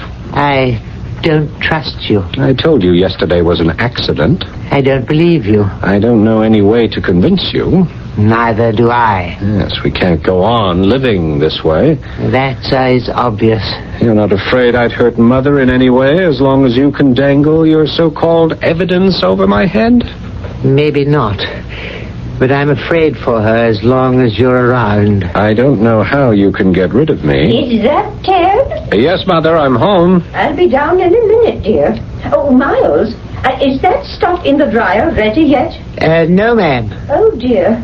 Well, can we turn it on? I think so, ma'am. I wonder if you'd mind, Mr. Poindexter? What, turning on the dryer? If you don't feel it's beneath your dignity. What's the matter? Oh, just a headache. I think you'd better turn on that dryer. Okay, Miles, since we seem to be short of footmen, why not? Where is it? In the laundry room at the bottom of the stairs. The light is on. Yeah, don't think this is some sort of victory, Miles. I'll have my innings, too. What do I do? Just stand in front of it and pull on the switch. Right. Miles, what happened? The lights flickered. I'm sorry, Clara. It's the only way I knew you could be safe.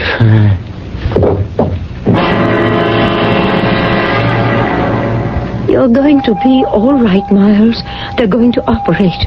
Get that tumor out. Too late. They know that. It doesn't matter.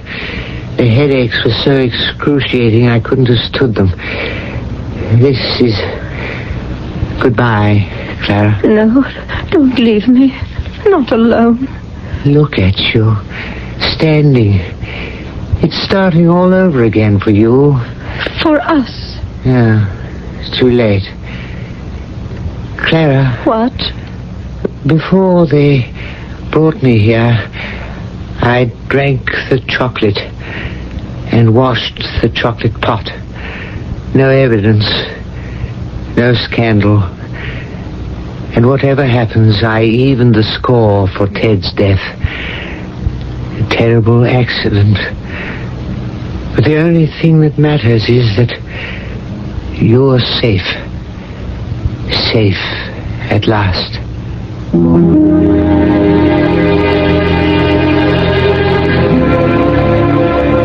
Miles died from cardiac arrest before they could excise the tumor.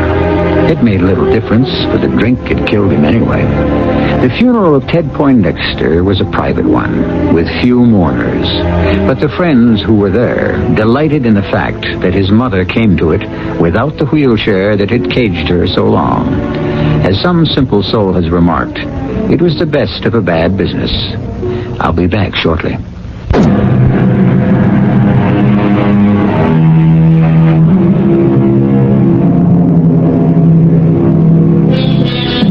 As we said in the beginning, this was the story of The Butler Did It. And of course, in the fashion of mystery stories, we hope to confuse you and that you would never believe it. Only this time, the butler actually did do it. Were you surprised? Our cast included Paul Hecht, Robert Dryden, and Joan Shea. The entire production is under the direction of Hyman Brown. This is E.G. Marshall inviting you to return to our Mystery Theater for another adventure in the macabre.